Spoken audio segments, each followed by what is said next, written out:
Hey, what is up, everyone? Today we got a pretty unique story. It's narrated by Frederick Surrey. Get cozy and watch till the end, guys. There is a question that sits at the very heart of Warhammer 40,000, buried underneath 10,000 years of imperial dogma and ecclesiarchal propaganda and the steady drumbeat of endless war. A question that the setting never fully answers, because answering it would break something essential about what makes this universe so unsettling, so genuinely compelling, and so unlike anything else ever built in the history of speculative fiction.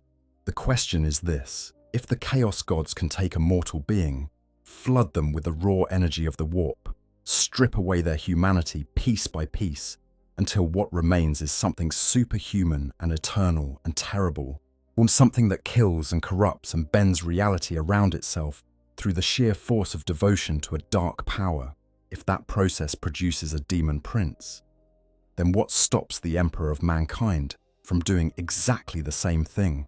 Because if you look closely enough at the most beloved, most radiant, most unambiguously heroic figure in all of the Adepta Sororitas, what you find hiding underneath the blazing golden armor and the halo of divine fire and the enormous white feathered wings is something that should genuinely disturb you.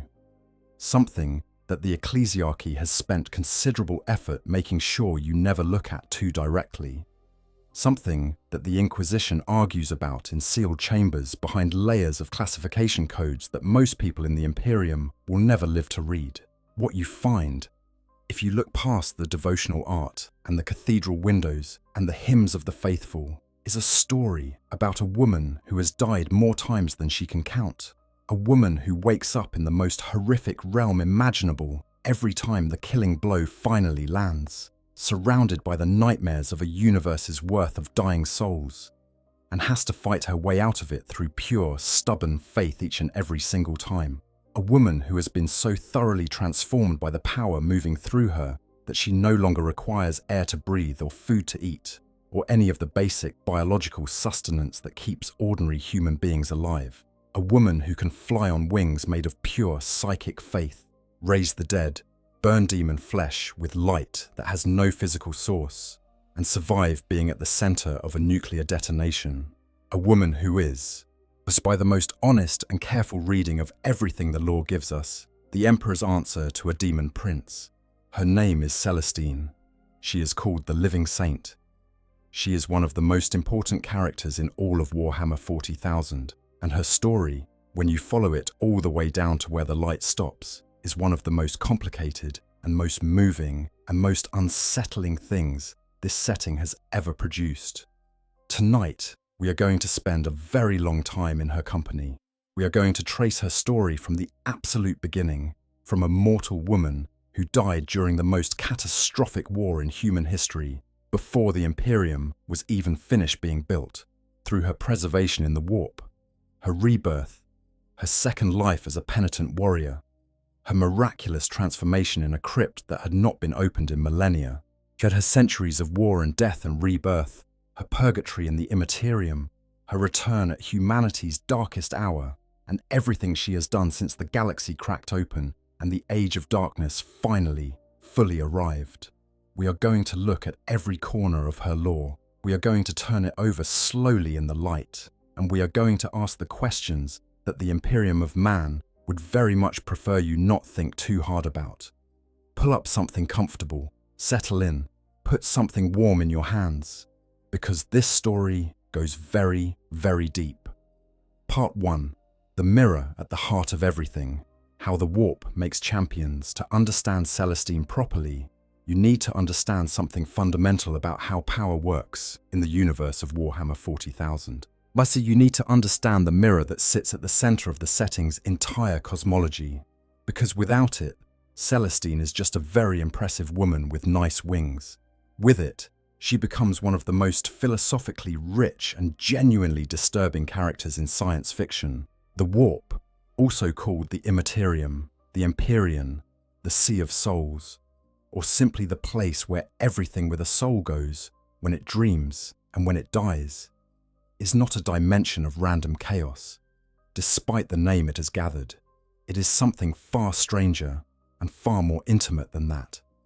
It is, in the most precise sense, that the settings cosmology allows for, the psychic reflection of all sentient life in the material universe. Every emotion ever felt, every dream ever dreamed, every act of cruelty inflicted, and every act of love performed, or every prayer spoken in the dark by someone who needed something to believe in, every scream torn from a dying throat at the moment when the universe's indifference became impossible to deny. All of it, every scrap of inner experience from every mind that has ever existed, bleeds continuously into the warp. The warp is made of minds. It is made of what minds feel. Because of this, over the incomprehensible expanse of time that preceded even the earliest records of the Imperium, the warp became populated. Entities formed in its churning currents.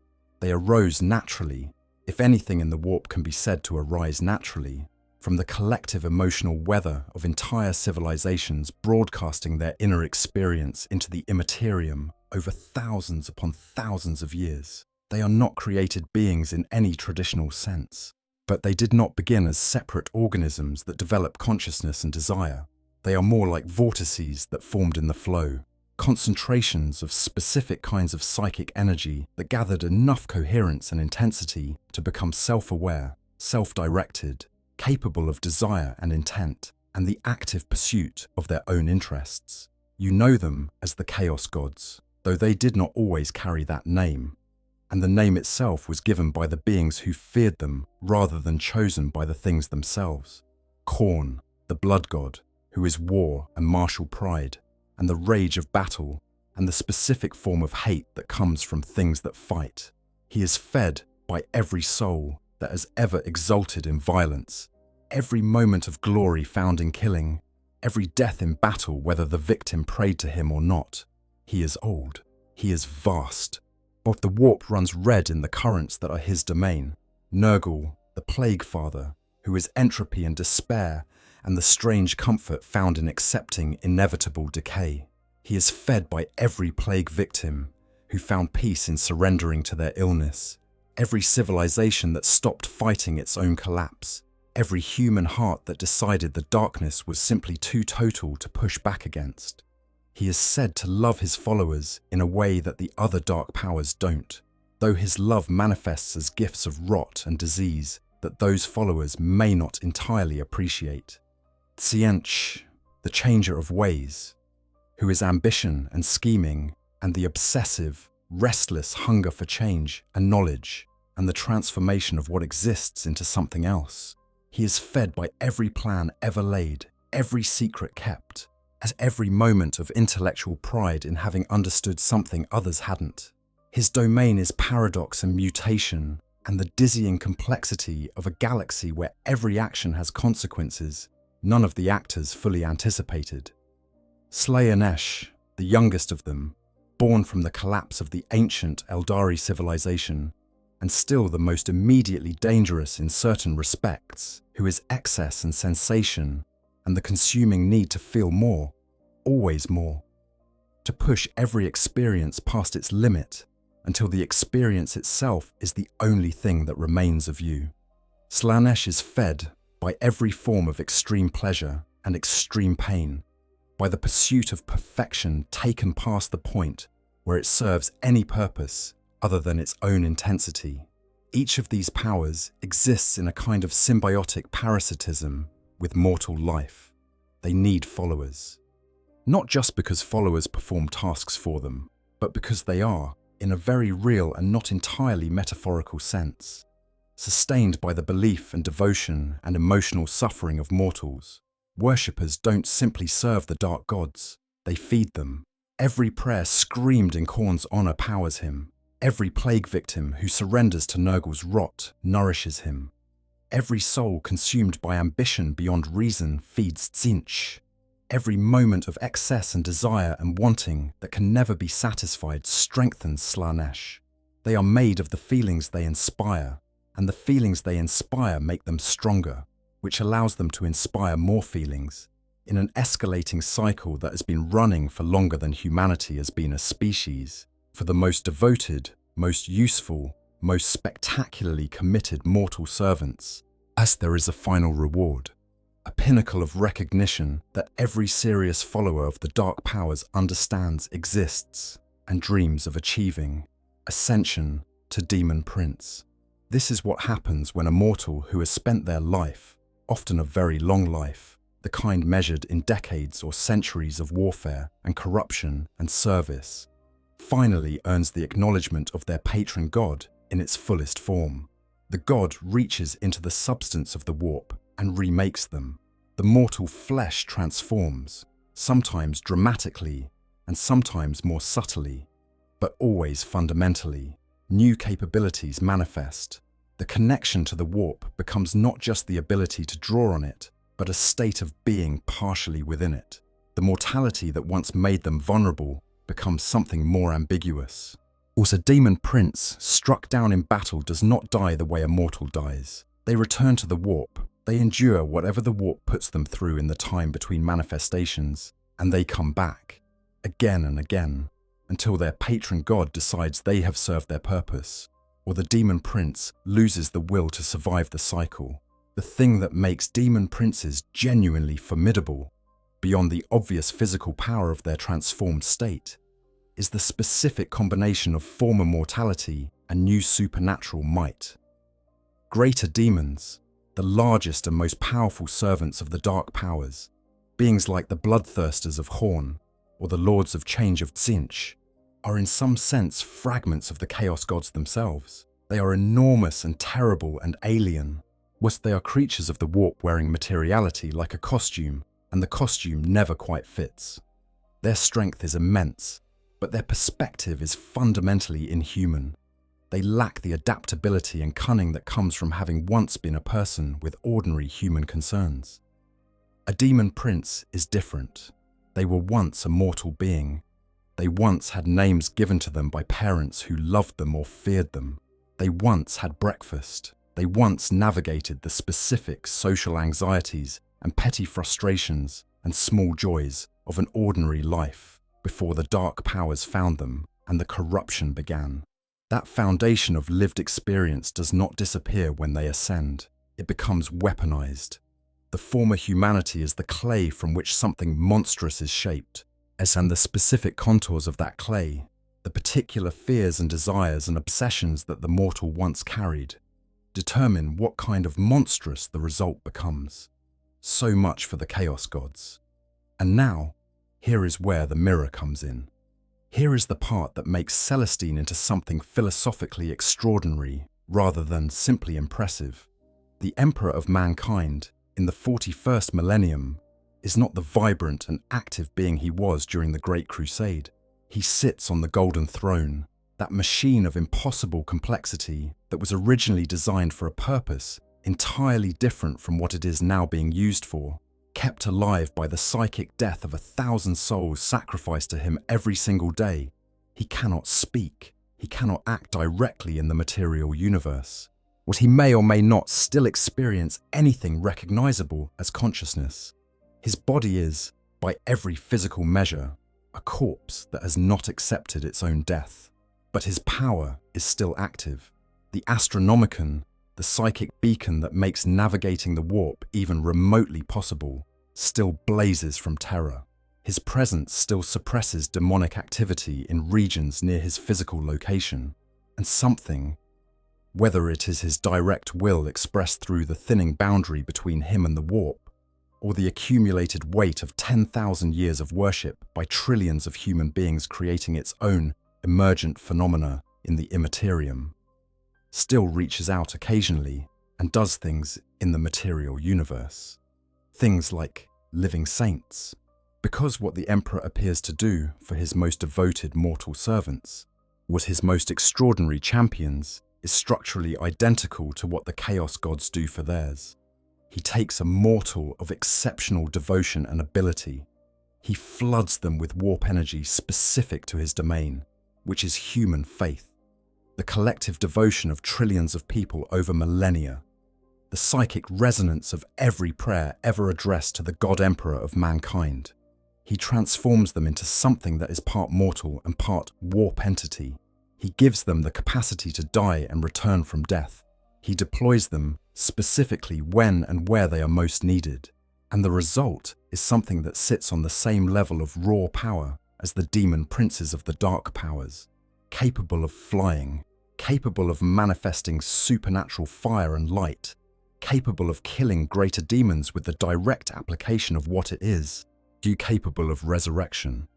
The living saints of the Adepta Sororitas are, when examined with genuinely clear eyes, the Emperor's answer to the demon princes of the Chaos Gods, the warp entity elevated from mortality to serve a divine power, the champion of a god expressed through the remade flesh of a devoted servant. And Celestine, the living saint, is the greatest of them.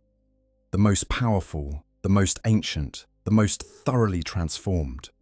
The one who has been dying and returning for so long that a mountain built from her own accumulated bones stands in the purgatory of the Imperium as monument to every death she has endured.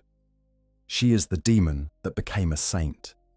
Or perhaps more precisely, she is the saint who, in the process of becoming a saint, underwent something that is mechanically indistinguishable from what makes a demon.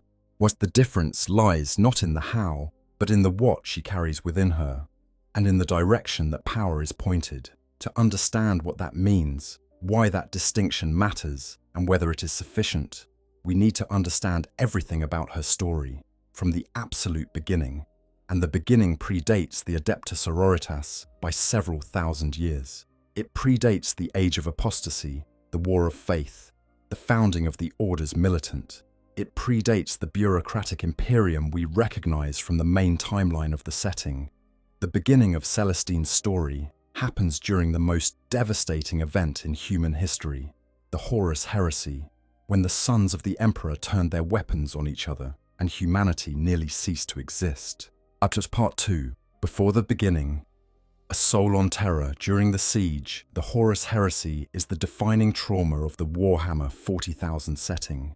Everything in the universe of the 41st millennium, every institution, every scar, every form of fear and faith and militarism and religious obsession traces back in some way to what happened 10,000 years before the main timeline of the setting, during those 7 years of civil war that consumed the galaxy and changed everything that followed.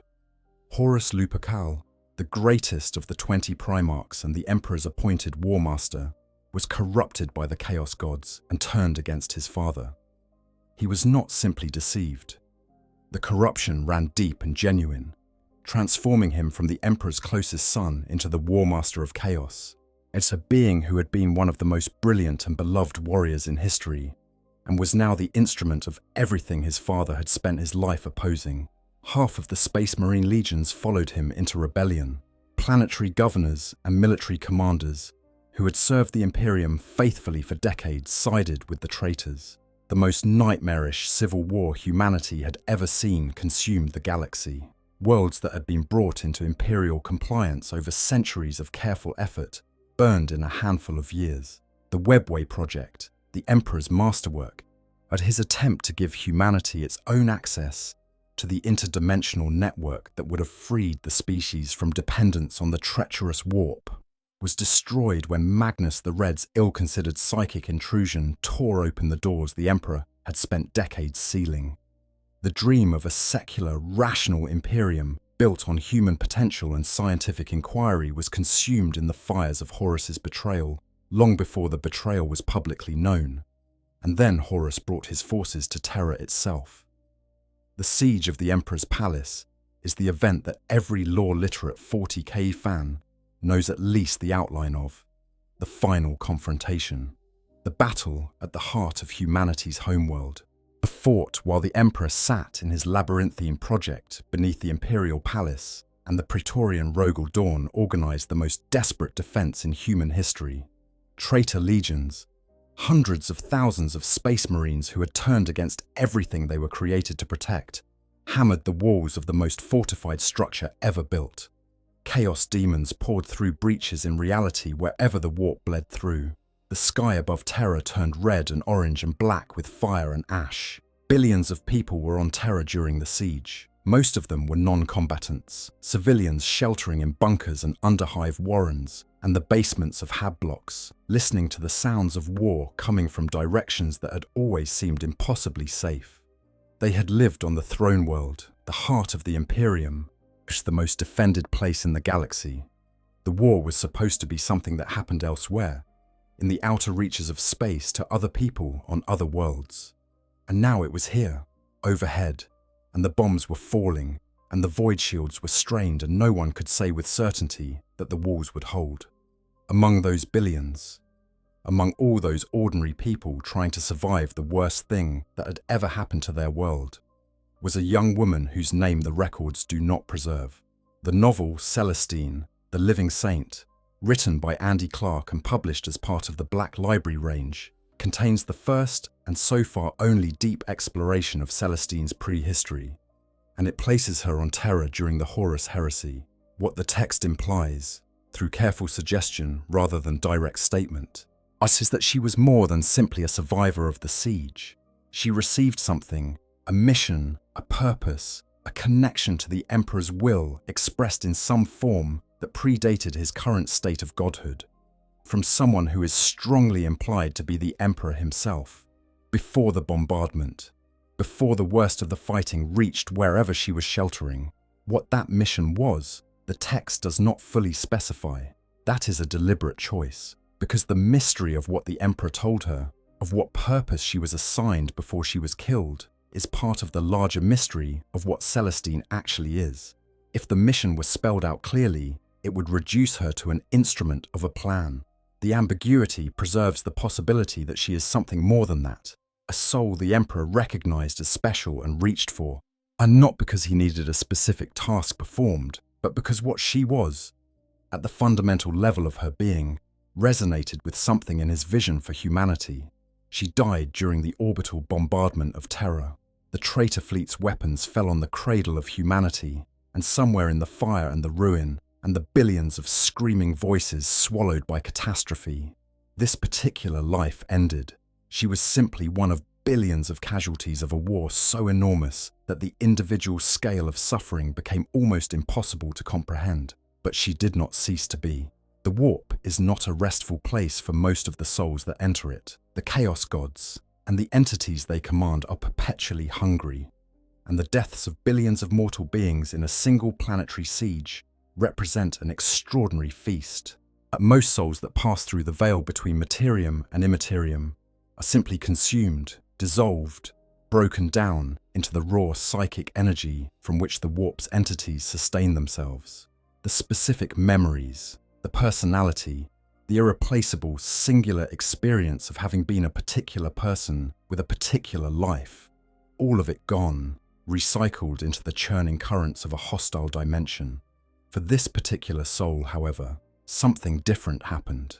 Whether this was because the Emperor, even then, had extended some protecting influence over her, whether it was because the collective faith of billions of people who survived the siege and went on to build the Imperium created a resonance in the warp that preserved her, whether the warp itself, in its unknowable non-human way, recognized something in her worth keeping, whether all three of these explanations are equally true and equally incomplete.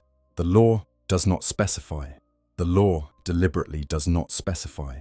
She was preserved, held in some state between full consciousness and total dissolution, not alive in any meaningful sense, not dead in the final sense that the chaos gods would have preferred, waiting in the way that the warp has of preserving things it has not yet finished with across centuries, while the Imperium of man took the shape it would carry into the 41st millennium.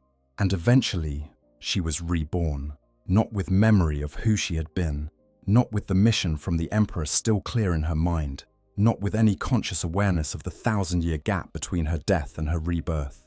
She came back as an ordinary person, her extraordinary nature present but latent, and her connection to something vast and terrible and potentially wonderful hidden beneath the surface of what appeared to be an unremarkable human life. She found her way, as souls with her specific gravity tend to do, toward the Sisters of Battle, toward the Order of Our Martyred Lady, toward the exact institutional and spiritual framework within which what she was could fully emerge. The Imperium she was born into was not the Imperium of the Great Crusade. The age of reason and secular aspiration that the Emperor had tried to build was gone, replaced by the religious fervour that his death, or near death, his terrible half-death, had inevitably inspired. The ecclesiarchy had grown into the monolithic state church of humanity, an institution so vast and so deeply embedded in imperial culture that challenging it required the kind of political courage that produced martyrs rather than reformers. Faith in the God Emperor was not optional. It was the water in which imperial civilization swam, invisible and omnipresent, and as natural as breathing. For Celestine, this was not an imposition. It was home. Part 3. The Sisters of Battle and the Culture of Glorious Death. Before following Celestine's second life into its extraordinary conclusion, we need to understand the world she entered. The Adepta Sororitas, the Sisters of Battle, the female militant arm of the ecclesiarchy, is not merely a backdrop. It is the soil from which everything about Celestine grew. Its culture, its theology, its specific obsession with martyrdom and penitence, and the transformative power of suffering endured in the Emperor's name, shape Celestine in ways that are inseparable from who she became, and why her story resonates with such particular force. The origin of the Adepta Sororitas is rooted in one of the darkest and most instructive periods in imperial history, a time called the Age of Apostasy. In the 36th millennium, the Imperium experienced what can only be described as a catastrophic failure of governance at the very highest level. A man named Goj Vandire, through a combination of extraordinary political cunning and the kind of institutional corruption that accumulates over centuries in any sufficiently large organization, or managed to simultaneously seize control of both the secular administration and the spiritual authority of the Imperium. He became High Lord of the Administratum, effectively the chief bureaucrat of an interstellar empire spanning millions of worlds, while also appointing himself ecclesiarch, the head of the state religion. He held both roles simultaneously, and the result was a tyranny of such comprehensive and inventive cruelty that it entered imperial history as the Reign of Blood. For over 70 years, Vandire ruled. The billions who died under his administration are not individually countable. His reach extended everywhere. His tastes, which ran toward the theatrical and the personally vindictive, produced suffering on a scale that defied rational comprehension. As his personal bodyguard were women known as the Daughters of the Emperor, warrior devotees of extraordinary skill and absolute devotion. They believed in Vandire with the fervour of the genuinely deceived, their loyalty maintained through a combination of manipulation and the sincere misapplication of their real and profound faith. A reformist movement had begun growing in the outer reaches of the Imperium, led by a preacher named Sebastian Thor, who had gathered an enormous following by speaking honestly about what Vandire had done to the Emperor's vision for humanity. But the Daughters stood between the reformers and Vandire's overthrow. What ended it was one of the stranger and more remarkable episodes in the entire history of the setting. A small contingent of Adeptus Custodes, the Emperor's own personal guard, beings whose entire existence is defined by their proximity to and service of the man on the Golden Throne, managed to penetrate Vandire's heavily fortified domain and reach the Daughters of the Emperor. Their centurion did not fight them. He laid down his weapons, made a case for why the Daughters were serving evil rather than the Emperor, and then made a specific request that Alicia Dominica, the leader of the Daughters and their greatest warrior, accompany him to see the Emperor himself. Whatever happened in the chamber of the Golden Throne, and the accounts of it are sparse and heavily filtered through subsequent theological interpretation, the encounter changed Dominica absolutely. She came back out with the expression of someone who had seen something that recontextualized everything she had believed and done and been. She walked directly into Vandire's chambers and removed his head with a single stroke of her power sword. The Reign of Blood ended on the floor of his throne room. Dominica went on to found the Orders Militant of the Adepta Sororitas from the reformed Daughters of the Emperor. The decree passive was issued, theoretically prohibiting the ecclesiarchy from maintaining armies of men under arms. a regulation specifically designed to prevent another Vandyre-style accumulation of secular and military power in the hands of the Church. The sororitas, composed exclusively of women, sidestepped this prohibition entirely and became the ecclesiarchy's swords. The righteous fury of the imperial creed made flesh and ceramite and bolter fire. The Order of Our Martyred Lady, which is Celestine's order, so carries its own specific emotional signature that makes it different from the other militant orders, even within the intense culture of the sororitas as a whole. Its patron saint is Catherine, who was Dominica's second-in-command and one of the finest warriors the early Adepta Sororitas produced.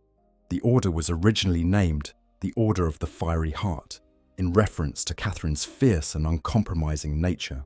Then Catherine was murdered, not killed in battle, not martyred in a blaze of glory, but murdered by something called the witch cult of Mnesteus, under circumstances that the ecclesiastical records have never fully explained, and her sisters were so devastated by the loss that they renamed their entire order in her memory. For centuries after Catherine's death, and every sister of the Order of Our Martyred Lady wore black armor as a sign of unending mourning. They were, institutionally, an organization defined by grief, transformed into the application of lethal force. Their name speaks to it. They are the Sisters of the Martyred Lady. They have built their identity around the experience of losing something precious and responding to that loss with absolute consecrated violence on behalf of the Emperor. This culture of martyrdom is not peripheral to the Order of Our Martyred Lady. It is central. To die in the Emperor's service is, in their theology, the highest achievement a human being can aspire to, not something to be accepted stoically, not simply the expected cost of fighting the galaxy's enemies, something to be aspired to, hoped for, and prayed for in the quiet of one's cell during the long nights between campaigns. And within that culture, within an institution already defined by its relationship with death and sacrifice, there exists a subset that takes those ideals to their most extreme expression. The Sisters Repentia. A sister becomes Repentia when she has committed a transgression serious enough to place her outside the normal structure of her order. The transgression can take many forms: cowardice in battle, disobedience to a superior, a moment of doubt about the Emperor's will so severe that it compromised a mission, a failure of any kind that the sister judges to be unforgivable through ordinary means. What all transgressions share is this: they are understood to have placed the sister outside the state of grace that her order demands of her, as no amount of ordinary penance or prayer will restore her to it. The transition into Repentia involves the systematic stripping away of everything that marked the sister's identity as an active battle sister. Her power armor is removed. Her bolter is taken. Her name, in any functional sense, becomes secondary to her status as a penitent. What replaces these things is a massive, brutal, double-handed chainblade called an eviscerator, a weapon that requires exceptional strength to wield effectively even with the physical enhancements that Sisters of Battle carry, and the leadership of a Mistress of Repentance, who guides the Repentia squads toward their eventual martyrdom. Sisters Repentia fight in the most impossible situations the military leadership can identify. Was the assaults where the expected casualty rate is effectively 100%.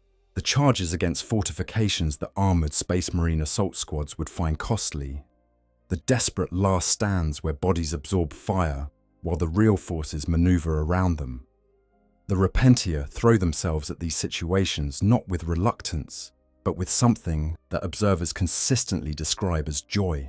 Not the dark, nihilistic joy of someone who has given up on living, but the bright, intense joy of someone who believes absolutely that the death they are seeking will purchase something of worth. It is, when examined from a certain angle, a theological system of extraordinary psychological complexity. The sister who enters Repentia has failed in a way she cannot forgive herself for. Was the religion she has grown up in tells her that failure in the Emperor's service is a profound shame, a disconnection from the divine purpose that should structure every aspect of her existence. The only road back to grace, the only path to dying clean, to being received back into the Emperor's light rather than being consumed by the warp at the moment of death, runs through the most dangerous situations her order can find for her. She must buy her absolution with the most valuable thing she has, which is her life, and Celestine was one of them. Part 4. The Palatine Schism and the First Death of Eurytion. What Celestine did to earn her place among the Repentia, we do not know. The records were suppressed. The ecclesiarchy, which has considerable motivation to control the hagiography of its greatest living saint, has made sure that the specific circumstances of her initial fall from grace are not available to researchers or the casually curious. Given the subsequent arc of her story, one can speculate, but speculation is all that is possible. What we know is that she joined the Repentia of the Order of Our Martyred Lady during the period of the Palatine Schism, a protracted conflict against religious separatists in the Palatine sector. The schism had grown from a theological dispute about the precise nature of the emperor's divinity into a full-scale heresy, and then into a military rebellion with enough organizational infrastructure to hold multiple worlds against imperial reconquest. The war had been grinding for years by the time Celestine's documented history begins. With the forces of the ecclesiarchy and the Adepta Sororitas pushing slowly through one fortified world after another, paying enormous prices for incremental advances. The schismatics were not foolish people. They knew their theology was considered heresy by the mainstream ecclesiarchy, and they had spent years preparing for the inevitable military response. They had fortified their strongholds with considerable skill and obvious resources. They had studied how imperial forces prosecuted sieges and prepared accordingly. Each world that fell was followed by a retreating withdrawal of heretic leadership to a more central and more prepared position. The campaign had the quality of progressive compression. The sororitas were winning, but the winning was becoming more expensive with each objective. The world of Eurytion, with its fortified capital city, represented one of the more significant barriers in the campaign. The schismatics had used the time the earlier fighting bought them to make the city genuinely formidable. The initial assaults by the sororitas forces had been repulsed. The campaign had settled into a grinding attritional pattern that nobody on the imperial side was happy about. The sisters Repentia were sent in, as they almost always are, at the front of the worst situation available, into the opening assault on the city's most heavily defended approach. The assault that was almost certainly designed to be lethal to everyone participating in it. The assault that existed to exhaust enemy resources and attention and ammunition so that something better equipped could follow in its wake. Celestine fought in that assault. She has the specifics of what she did, which targets she engaged, exactly how the combat unfolded, the particular sequence of moments that led to her fall, are not recorded in the kind of detail that would allow reconstruction. What is recorded, and recorded by multiple witnesses who later provided accounts to the ecclesiarchal investigators, is the number, more than 100 schismatics killed before she finally went down, in the chaos of a desperate assault by lightly armored women carrying enormous chainswords against a prepared defense. That number implies something that went well beyond ordinary competence or even extraordinary luck. It implies someone fighting with an intensity that should not have been physically possible, someone whose body performed past the normal limits of human capability, was someone sustained by something other than simple muscle and nerve. She fell. Every other sister Repentia in the assault fell with her. The charge was tactically successful in its grim purpose, buying the ground and attention that allowed follow-up forces to capitalize on the momentary weaknesses the suicidal frontal assault had created. Eurytion's capital would fall in due course. The schismatics would be driven back another step. But first, the dead were collected. This is where the testimony becomes remarkable and consistent across every account that survives. The sisters tasked with recovering the fallen, performing the traditional rites of preparation that the Order of Our Martyred Lady maintains for its dead, found Celestine among the bodies. They found her wounds. They noted that she had clearly died in battle, but that the physical evidence of what killed her was present and undeniable. They began the preparations that the Order demands for its martyred sisters, and then they saw her eyes, still with light in them, not the reflex of recent death, not the last biological fires going out. Something present and sustained and... Alright, I want to step out the lore for just a second and be honest with you about why I chose to cover Celestine specifically. I've been sitting with her story for a while, and honestly what gets me every time is that mountain. The mountain of bones she wakes up on. Because that image does something to me that most 40k lore doesn't. It reframes everything you thought you knew about what heroism actually costs. We talk about sacrifice in the setting constantly, but Celestine's sacrifice isn't dying, it's coming back over and over, each time losing a little more of herself, choosing to do it anyway. That's not a story about a saint, that's a story about someone who found one thing worth protecting and refused to let go of it no matter what the universe threw at them. And I find that genuinely moving. But anyways, let's go back to the video. The words people reached for were consistent. This is striking. Something that did not belong to a dead body. Something looking back. They brought healers. They cleaned her wounds. And when they cleaned her wounds, they found something that none of the healers present had any framework for understanding. The wounds were gone. Not healing. Not scabbed over and oozing. Not in any stage of the normal biological process by which tissue repairs itself. Simply gone, as if they had never existed. Her body, which had been dead enough to be collected with the dead, was completely uninjured. The word that moved through the assembled forces was whispered at first, and then spoken aloud with increasing confidence, and something that sounded like fear mixed with exultation. Miracle, the Emperor's miracle, his direct intervention in the physical reality of a battlefield, his hand reaching down through the barrier between the spiritual and the material to restore the life of a servant he was not done with yet. The following day's assault on Eurytion's capital, led by Celestine, as if she had not been dead less than 24 hours earlier, lasted only a few hours before the schismatics broke.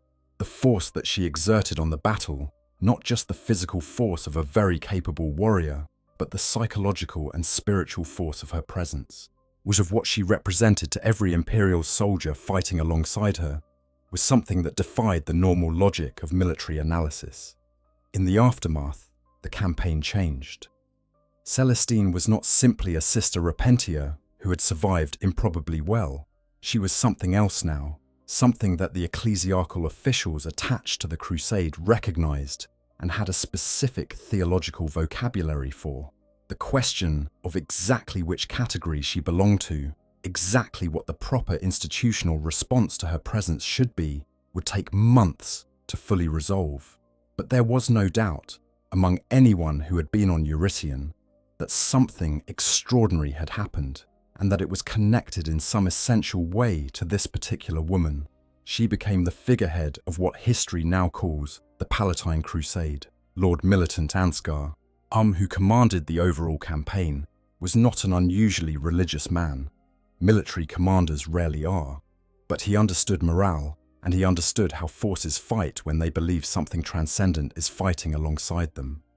He put Celestine at the front of every significant engagement, not as a tactical asset, but as a symbol, a living argument that the Emperor's will was with them, and that victory was not merely possible, but inevitable. The schismatics fell world by world before the renewed energy of the crusade. Years of grinding attrition were replaced by a momentum that felt, to everyone participating, like something other than the ordinary friction of war. There is something worth pausing on here, in the gap between the institutional response to what happened on Eurytion and the human reality of it. That the ecclesiastical records are careful and measured and theologically precise in the way that official records always are. They document the miracle in terms that fit within established frameworks, that cite precedents, that slot the event into a tradition of documented divine interventions that go back centuries. They are, in other words, records written by people whose job it is to explain things in terms of structures that already exist. What those records do not capture, and what the informal accounts from soldiers who were present do try to capture, is what it actually felt like to watch someone stand up from among the dead without wounds. The accounts use words like shock and wonder and terror. Not the comfortable reverence that devotional art communicates, but something rawer and more destabilizing. Because miracles, when they actually happen in front of you, rather than being something you read about in religious texts, are not comfortable. They violate the basic epistemological assumptions that humans use to navigate reality. They demand a revision of the understanding that this is a universe governed by consistent physical laws, and that revision is not something most people undertake easily or without considerable emotional disruption. The soldiers who had fought alongside Celestine in the assault, who had seen her go down fighting alongside her Repentia sisters, and had catalogued her among the dead, those soldiers spent the period following her resurrection in a state that contemporary accounts describe with remarkable consistency as overwhelming, not in the modern colloquial sense, but in the precise original sense, flooded past the capacity to process. Some wept. Some prayed with an intensity they had never previously managed. Some simply sat quietly for extended periods, clearly working through an internal revision of their understanding of everything that mattered. The sisters of the order who had been performing the last rites, who had been the ones to notice the light still in her eyes. They became something like a small, immediate inner circle in the months that followed, women marked by their proximity to the moment and by the responsibility they now felt toward understanding what they had witnessed. Several of them went on to become significant figures in the subsequent debates about how to classify and interpret Celestine's status. They brought with them the unshakable authority of direct, close, as unambiguous witness. It is also worth noting what Celestine herself reportedly felt in the hours after the resurrection. The accounts are fragmentary and filtered through later hagiographic interpretation, so they should be treated with appropriate skepticism. But they suggest she was not immediately certain what had happened to her, or rather, she was certain about the fact of her return, but uncertain about its implications. The experience she had gone through, in whatever state of non-existence or altered existence she had occupied between her death and her revival, was not something she described in detail to anyone present.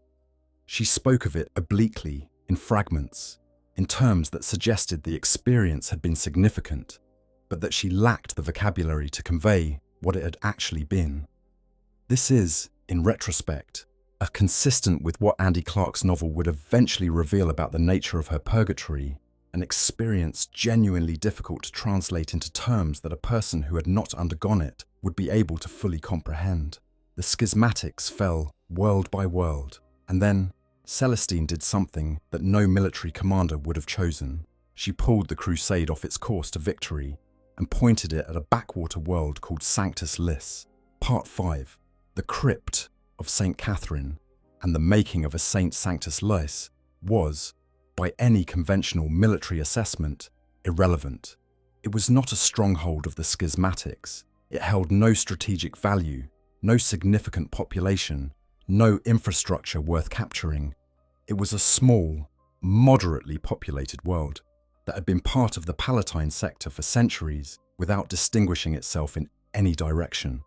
Lord Militant Ansgar wanted to drive directly for the sector capital, the last significant remaining schismatic stronghold, and end the campaign in one decisive stroke.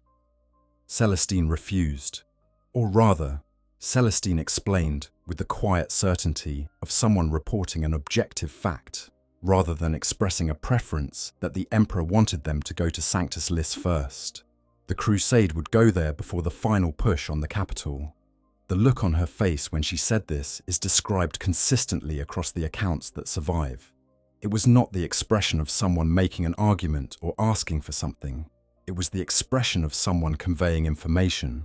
So the question of whether Ansgar had the authority to overrule her was technically simple. He commanded the crusade, but practically, in the wake of everything he had seen since Eurytion, essentially impossible. He gave the order to redirect. What Celestine had not told anyone was the full nature of what she knew about Sanctus Lis. The prophetic visions or divine communications or whatever the precise mechanism was. The law maintains deliberate ambiguity about whether these were genuine visions from the Emperor the residual psychic impressions of a soul that had already been partially transformed, or something she constructed from fragments of her own deep and unexamined memory, had been showing her pieces of the world for months, images of ruins, a specific place, as something waiting beneath the ground that had been waiting for a very long time. What neither she nor anyone else knew was the reason that specific place mattered. Sanctus Lois had millennia earlier been visited in secret by Saint Catherine of the Order of the Fiery Heart, the patron saint of the Order of Our Martyred Lady. In the final period before her murder, Catherine had gone there alone, told no one in her order where she was going or why, and had done something she apparently considered important enough to keep entirely private. Then she had died, and the secret of Sanctus Lois had died with her, until Celestine was sent to find it. The ruins the Crusade force found on Sanctus Lois showed signs of having once been a place of some significance, though the specific nature of that significance had been thoroughly worn away by time, as what remained of the architecture suggested religious purpose rather than military or administrative function. The local population, such as it was, had various legends about the ruins, but nothing that pointed to anything concrete beneath them. Celestine found a specific altar. She had her people move it. Beneath the altar's foundations, cut into the bedrock and sealed with materials that had resisted millennia of decay, was a set of stone steps leading downward. She went down alone. She would not hear arguments about safety or tactical wisdom or the importance of having witnesses present at whatever was about to happen. She went down into the dark, and the entrance to the crypt above her was sealed behind her by her order. And the Crusade force settled into camp and waited with the particular quality of anticipation that comes from knowing something unprecedented is occurring and having absolutely no framework for what form it will take. They waited through the afternoon and into evening. They waited through the night. The stars of Sanctus Lois turned above them, and the fires of the camp burned low, and they spoke quietly to each other about what had been happening since Eurytion, and what the theologians said about the emperors chosen, and whether the word that had been moving through their ranks in whispers was the right one. Living saint. It seemed too large a thing to apply to someone they had been fighting alongside. But then, what they had been witnessing since Eurytion also seemed too large for the categories they normally used. Was at the first light of dawn, the crypt opened from within. What came out of it was not, in any simple sense, the same woman who had gone down the steps the previous afternoon.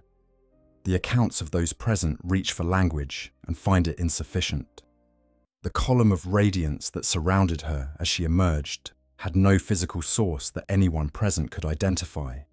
The cherubs and doves that attended her were real enough that people touched them, but their origin was entirely inexplicable by any logic the world offered. The armor she wore, which blazed with a golden light from within, and fit her with the precision of something grown around a specific body rather than manufactured for general use, was not any armor that anyone present recognized. But the blade. The blade is what made people understand. As the ardent blade burned with fire that consumed nothing, a flame that sat on the edge of a sword and did not spread, did not die, did not obey any of the ordinary rules of combustion, a flame that was, in its nature and its implications, something that had crossed over from the warp into the material universe and been given shape and purpose. According to ecclesiastical records, this blade had belonged to Saint Catherine herself. It was the weapon she had carried throughout her active service, the weapon that had been with her at the moment of her murder, the weapon that had then vanished from the record entirely until this moment. Celestine had gone down into a crypt where something from 10,000 years of accumulated faith had been waiting and had emerged transformed. Since the precise mechanism of what happened in that crypt is the kind of thing that the ecclesiarchy treats as sacred mystery and the Inquisition treats as the subject of classified inquiry and individual human reason treats as simply too enormous to fully grasp. Lord Militant Ansgar and the Thorian priests accompanying the crusade convened immediately and formally declared what the evidence demanded: living saint, the hieromartyr of the Palatine Crusade, the first formally recognized living saint of that generation. She went on to complete the crusade with the same efficiency and terrible purpose she had been demonstrating since Eurytion. The sector capital fell, the schism ended. The worlds that had been holding out against imperial reconquest for years surrendered in weeks once it was clear what was prosecuting the campaign against them. And Celestine took the wars of faith that followed to a scale nobody had quite anticipated. World after world across the following centuries was touched by her presence and her blade. The forces of chaos learned to dread her specifically because she was something that their normal measures of power and threat did not properly account for. She was not simply a powerful psyker. She was not simply an extraordinarily capable warrior. She was a warp entity wrapped in a human face, and the specific nature of the power moving through her was precisely opposed to the nature of everything that served the dark powers. But it is worth staying in the immediate aftermath of the crypt for a moment, because the institutional response to what happened on Sanctus Lys reveals something important about how the Imperium handles things it cannot fully explain. The formal declaration by Lord Ansgar and the Thorian priests did not happen the moment she walked out of the crypt. It happened after a period of deliberate, careful, almost desperate verification. The Thorians, the inquisitorial faction dedicated to studying the phenomenon of living saints and what they call the divine spark of the Emperor, had developed extensive protocols for exactly this situation. Protocols born from centuries of encounters with individuals who claimed miraculous powers, some of whom were exactly what they appeared to be, and some of whom were something far more dangerous. The warp does not only produce saints, and it produces things that look like saints right up until the moment they reveal themselves as something else entirely. So they questioned her at length. The questions the Thorians ask are not ordinary questions. They are designed to probe the psychological and spiritual structure of the person being questioned. They look for the specific qualities that distinguish a soul that has been touched by the Emperor's power from a soul that has been corrupted by something wearing that power's face. They look for the presence of genuine faith, faith that holds up under the kind of aggressive intellectual pressure that the Thorians are professionally trained to apply. They look for the absence of the specific tells that mark chaos corruption, the grandiosity, the inability to accept challenge, as the way that warp-corrupted individuals eventually become unable to acknowledge uncertainty about their own importance. Celestine, apparently, answered every question, not with the practiced smoothness of someone who had prepared for the examination, but with the slightly impatient certainty of someone who found the questions themselves somewhat beside the point. She knew what she was. She knew what had happened in the crypt. The uncertainty she carried was not about those facts, but about something else, something harder to articulate, something the Thorians noted but could not fully categorize in their existing frameworks. It was only after this period of examination that Ansgar formally made the declaration. And then the word moved outward from the crusade, at the speed that significant religious news always moves through the Imperium, which is to say, extremely quickly, carried on the same informal networks that carry everything humans consider important about their spiritual lives, passed from confessor to confessor and pilgrim to pilgrim, until it reached every inhabited world in the sector within weeks. A living saint had walked out of a saint's crypt in golden armor, bearing the blade of a martyred hero. The implications of this were significant enough that the ecclesiarchy's central authorities on Holy Terror were formally informed and formally responded with a document of verification and recognition that arrived at the crusade several months later. By that point, the crusade had already moved on to the next engagement, with Celestine at its head, and the document was simply confirming what everyone on the ground already understood, what nobody had yet grasped, because the full scope of it would only become clear over the following centuries, was that this was not going to be a single campaign miracle, a once-in-a-generation occurrence that would be celebrated in retrospect. Celestine was going to keep fighting. She was going to die, repeatedly, and keep coming back. She was going to be present at catastrophes that the ecclesiarchy had not yet imagined. The formal recognition of her status was the beginning of something, not the culmination. Part 6. Wars across centuries and the death on Thorax, to understand how much of Celestine's history has been accumulated before the events of the 13th Black Crusade and the fall of Cadia, as it helps to sit with the specific scale of the time involved. The Adepta Sororitas was formally established in the 36th millennium, roughly 1500 years before the main timeline of the 41st millennium setting. Celestine became a living saint at some point during the later portion of the 36th millennium, after the Palatine Crusade. She is thus, at the absolute minimum, approaching 1,000 years of active service by the time Abaddon launches his 13th Black Crusade. She may be significantly older. The novel Celestine, the Living Saint, confirms that she was present on Terra during the Horus Heresy, which took place in the 31st millennium. If the soul that would become Celestine was active and operating on Terra 10,000 years before the main setting timeline, well then whatever she is has been cycling through death and rebirth for that entire span. Let that number settle. 10,000 years. A span of time longer than the entire recorded history of human civilization on ancient Earth, contained within the life history of a single soul. During those centuries, Celestine fought. She fought in the kind of wars the Imperium produces in industrial quantity, but she fought in them as something other than an ordinary participant.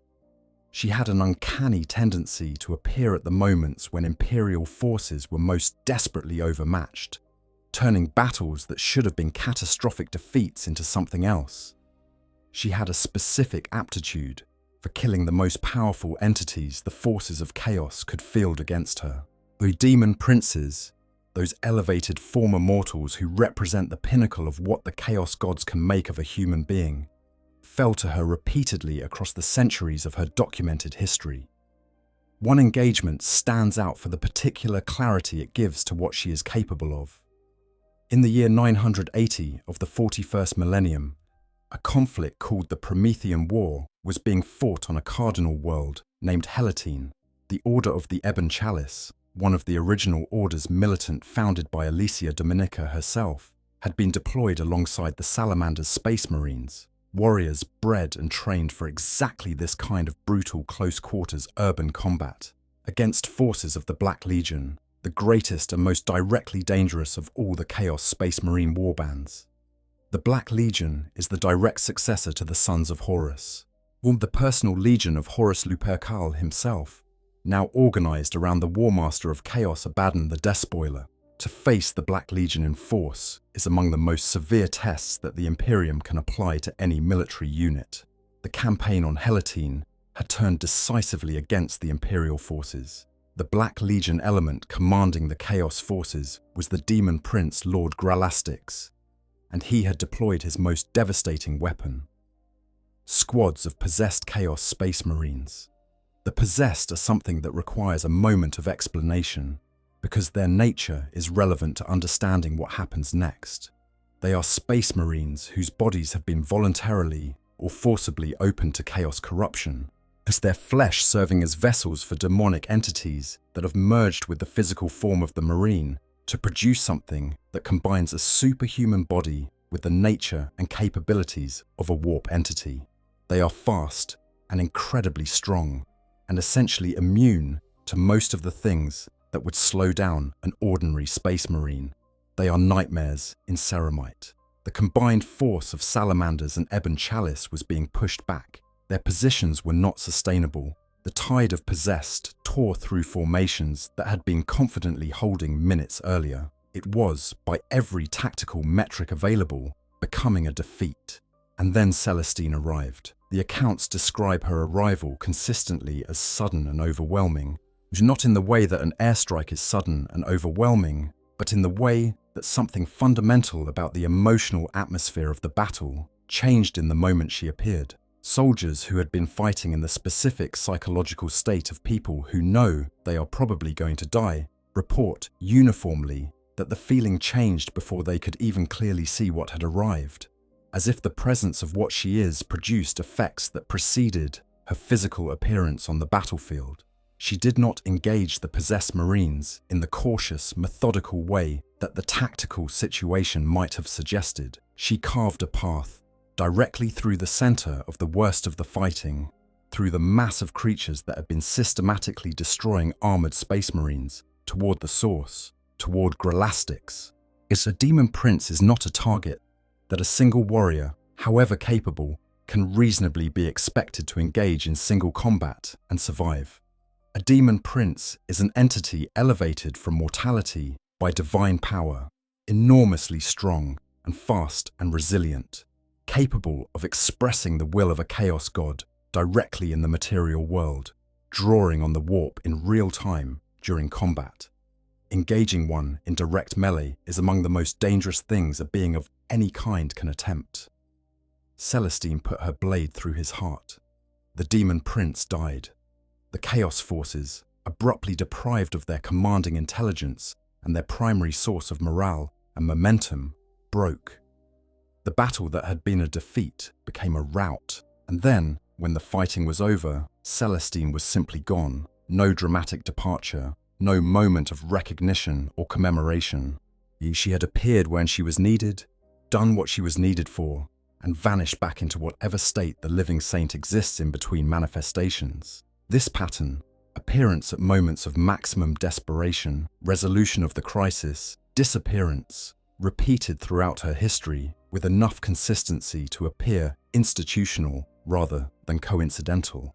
It is the pattern of something that is being deployed rather than simply living a life, something that has a patron and the patron does the deploying, something that, when not actively needed, returns to a state that is more warp than material, more potential than actual. The death on Thorax was the most complete of her deaths in the period between her apotheosis and the fall of Cadia. Or as a renegade warmaster, an imperial military commander who had been granted enormous resources to fight a specific campaign and had decided those resources were better used for his own purposes, was cornered in his fortress with nowhere left to run. Celestine's forces had pursued him through multiple engagements, each one bringing them closer to the killing blow. Rather than accept defeat in any form the Imperium could record as heroic resistance, the Warmaster triggered the ancient atomic pile beneath his fortress. The yield of the resulting detonation obliterated everything for many kilometers in every direction: the fortress, the surrounding territory, the Imperial forces that had breached its walls. Everything, including Celestine. The Tower of Heroes on Terra rang once in mourning. The convent prioris held its vigils, as the Adepta Sororitas mourned their greatest champion with the dignity that their traditions demand. And then, over the following months and years, the Imperium adjusted to the absence of the living saint and carried on with the endless work of surviving. She was gone for approximately 300 years. 300 years is a long time in any human frame of reference. It is long enough for everyone who knew her personally to age and die. Long enough for the crusades and campaigns she had shaped to be fought, resolved, and become history. Long enough for the Imperium to go through cycles of war and recovery that previous generations would have experienced as world-ending, and subsequent generations inherited as simply the background texture of imperial existence. During those 300 years, the institutional memory of Celestine had to be maintained entirely through documentation and tradition rather than through living witness. The Order of Our Martyred Lady developed specific liturgical practices around her memory during this period, not funeral practices in the ordinary sense, because everyone who understood what she was believed on some level that she would return, but something closer to the practices maintained around the vigil light. A flame kept burning in the expectation that the thing it was lit to welcome would eventually arrive. The convent prioress maintained a permanent vigil in her memory. Was the Thorian inquisitors, who had been most invested in understanding her nature, wrote extensive classified analyses about whether her long absence signified a permanent end, or simply the longest resurrection cycle yet recorded. They were, to a degree that speaks well of their analytical framework, not wrong about the eventual outcome. They had noted, in the decades after Thorax, that the deaths which lasted longer tended to follow the deaths that were most physically total. that the more complete the destruction of her physical form, the longer the warp purgatory apparently took to reassemble the pieces and return her. An atomic detonation was about as total as physical destruction gets. 3 centuries was, in the grim mathematics of their analysis, consistent with this pattern. Shunt the soldiers who fought in the 300 years of her absence did not, of course, know any of this. They fought without her. The Adepta Sororitas continued their campaigns across 100 war zones with the same devotion and the same willingness to die for the Emperor they had always demonstrated. The absence of the living saint did not break the order. It hardened it, in the specific way that the absence of an irreplaceable thing teaches you to rely on what remains. The sisters fought in her name. They fought carrying the memory of what she was and what she had done, and what she represented about the Emperor's capacity to intervene directly in the material universe on behalf of his faithful. And somewhere in the warp, on a mountain of bones that was growing by at least one more set of armor and one more skeleton after the nuclear detonation on Thorax, the woman those soldiers prayed for was making her way through nightmare toward the light. What that particular 300-year journey through the warp purgatory must have been like. What new tests the Imperium found for her. What new arguments against the value of returning it constructed from the substance of her own doubts and memories. Whether hope was harder to find after a death that violent than after an ordinary one, the law does not say. But she was gone long enough that the ecclesiarchy had begun very carefully, very quietly, beginning the theological work of establishing procedures for a living saint who might not come back. She came back. I see part 7, what happens when she dies, the mountain of bones.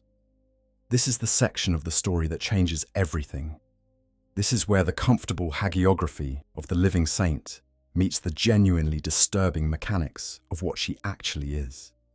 This is where we stop looking at the beautiful gold and white figure in the devotional art and start looking at what is underneath. Andy Clark's novel, Celestine, The Living Saint, released by Black Library in 2019, is one of the most remarkable pieces of Warhammer 40,000 lore produced in the modern era of the setting. It takes the well-established mythology of the living saint and peels back the surface to reveal what the surface has been concealing.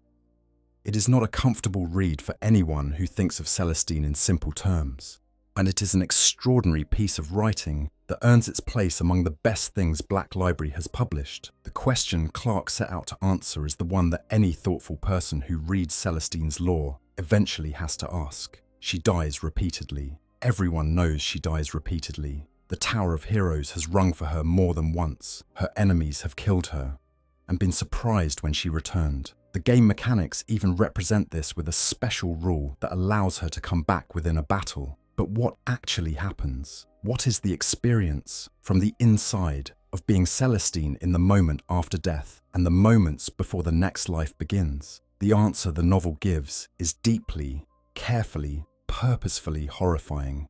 She wakes up in the warp, not in some peaceful holding area, not in a state of formless waiting for the Emperor to send her back.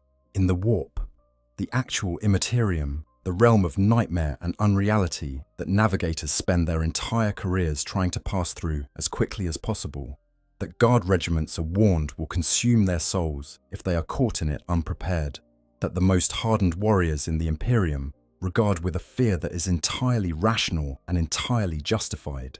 She wakes on top of a mountain constructed entirely of bones, corroded armor, shattered weapons, the accumulated physical evidence of hundreds upon hundreds of deaths, each death leaving its residue in this place that exists between the material universe and the full chaos of the immaterium. And as her consciousness assembles itself in the first moments of awareness, she understands something that would break most people who understood it. This mountain is made of her. Every skeleton in that vast ossuary is a version of the body she occupied during a previous death. Every suit of corroded armor once covered her shoulders. Every shattered blade once sat in her hand. The mountain has been growing since the first time she died in this cycle of existence, and it will grow by one more with this most recent death, and the mountain is enormous. She has died more times than she can count with any precision. The mountain's scale testifies to a history of death and rebirth so extensive that the human mind struggles to accommodate it. This is not a woman who has died a few dramatic times and come back each time to renewed glory. This is a being who has been caught in a cycle of mortal death and supernatural resurrection for so long that the accumulated weight of those deaths has become a landmark in the Imperium. She begins each resurrection without her memories intact, not without consciousness. She is aware, immediately, of being somewhere, of being a self of some kind, but without access to the accumulated experience and specific identity that makes her Celestine, rather than simply a confused human woman in a warp nightmare. The memories exist. They are present. They are scattered across the hostile landscape of the Imperium around her, attached to the fragments of her armor that are likewise distributed across this terrible place. She has to find them. She has to walk through the warp, through the actively hostile environment of the Imperium, through the entities that populate it and that are, specifically, opposed to what she represents, and recover the pieces of herself, the pieces of armor, the pieces of memory, the pieces of the identity that she builds back up, piece by piece, into someone capable of going back. The journey is not straightforward. The demons she encounters in the warp purgatory are not random in the threats they represent.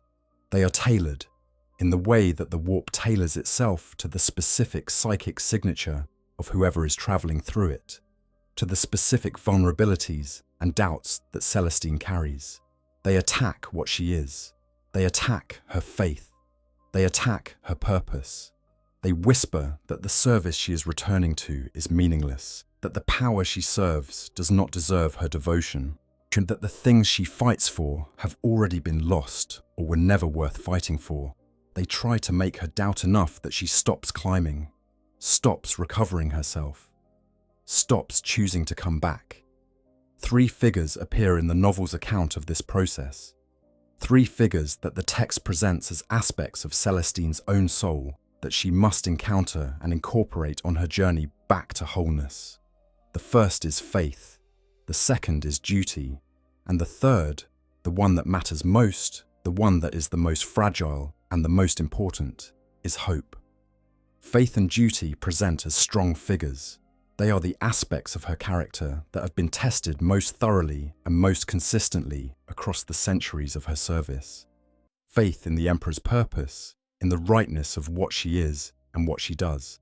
The duty to the role she has accepted, to the people who need her to come back, to the promise she has made to something far greater than herself. These have been proven over and over. They are worn smooth by use, like stones in a river, strong precisely because they have been challenged so many times and held.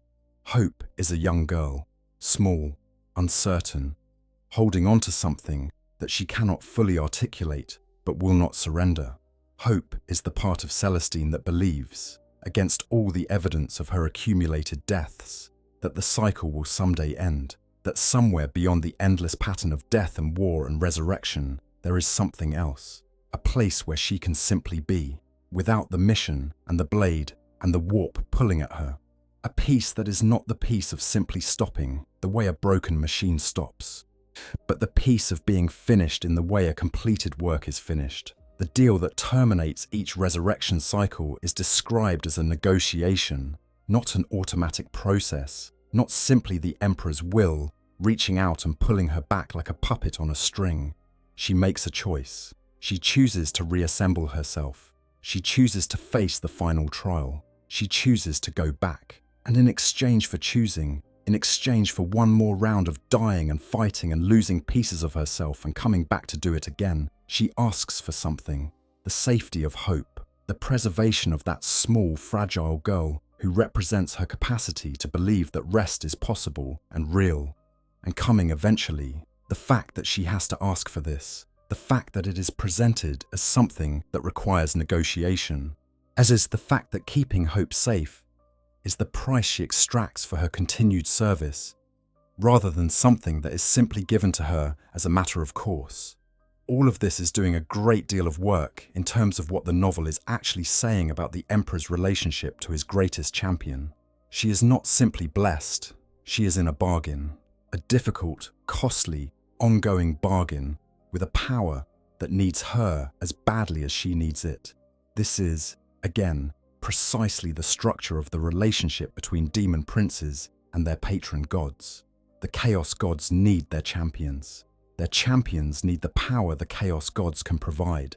The relationship is symbiotic and transactional and sustained by the champion's continued willingness to keep dying and coming back, to keep serving, to keep paying the price that the cycle demands. Saint Celestine pays that price. Over and over, on a mountain of her own bones, she pays it, and she asks for hope in return. And so far, hope has been kept. Part 8. The Fall of Cadia and the Return at the World's End, the 13th Black Crusade of Abaddon, the Despoiler is, without any meaningful competition, the most significant military event in the history of the 41st millennium. It is the event that broke what the Imperium had always believed was the unbreakable line. It is the event after which the galaxy is not the same. The 12 previous Black Crusades had, from the Imperium's perspective, all been repulsed. Cadia, the fortress world that sat at the choke point of the Cadian Gate, the narrow navigable corridor between the Eye of Terror and the rest of the galaxy, had held, always held. Cadia was, as in the mythological architecture of the Imperium, proof that human will and human faith could withstand even the worst the Chaos gods could marshal. Every child in the Imperium grew up knowing that Cadia had held against the armies of darkness 12 times. Every soldier fighting on every front knew that however bad things were, Cadia was holding. What the 12 defeats had actually been was preparation. Abaddon, the Despoiler, the greatest mortal champion of the Chaos gods, the inheritor of Horus Lupercal's role as War Master, had spent 10,000 years on a project that the Imperium did not understand until it was almost too late to matter. The Black Crusades had never truly been attempts to break Cadia. They had been tests, rehearsals, or resource extraction operations designed to weaken the Cadian system's defenses incrementally over millennia while positioning for a final decisive strike when the preparations were complete. Every Cadian victory had been exactly what Abaddon needed it to be. The 13th Black Crusade launched with a force that dwarfed all its predecessors. Every traitor legion sending significant contingents. Chaos Space Marine warbands from across the Eye of Terror. The Planet Killer, Abaddon's flagship and one of the most destructive weapons ever built. And the Blackstone Fortresses, ancient alien weapons of incomprehensible destructive capacity, built by a civilization that predated humanity, capable of destroying planets, brought to bear in numbers the Imperium had never faced before. Into this unfolding catastrophe, as after 300 years of silence, the living saint returned. She descended over the burning battlefields of the Cadian fortress city of Casa Kraf, wrapped in holy fire intense enough to be visible from orbit. She was not alone, through some mechanism that nobody in the Imperium fully understood, but that is consistent with the abilities the living saint possesses in the warp. She had drawn to her presence during her long resurrection cycle, a formation of sororitas ships that had been lost in the Imperium for 1400 years. 5 full companies of battle sisters from the Order of Our Martyred Lady, preserved in the suspension of deep warp travel in a state of confused readiness. As their vessel caught in currents of the Imperium that had finally resolved themselves in the moment the living saint blazed through on her way back to the material universe. She brought them with her. The beacon of her presence had guided them home across the centuries and across the impossible geography of the warp, and they followed her into battle as naturally as if they had been fighting alongside her the previous week, rather than lost in the Imperium for the entirety of the time between her death on Thorax and her return. The demon prince Ercanthos was prosecuting the assault on Casa Kraf when she arrived. He was a being in service to Khorne, the blood god, elevated to his current status through a combination of extraordinary personal savagery and whatever dark providence governs these elevations. He had just killed 2 of the Order of Our Martyred Lady's most senior canonesses, Genevieve and Eleanor, in the fighting that had been progressively dismantling the fortress city's ability to resist. Celestine did not hesitate or assess the tactical situation or issue orders. She engaged Acanthos immediately. In the course of that engagement, she did something that demonstrated, with absolute clarity, the specific nature of the power she carries. She reached for the dead canonesses, for the souls that had just been violently expelled from their bodies by the demon prince's killing blows, and she pulled them back. Not back to simple biological life, that ship had sailed, but back to something.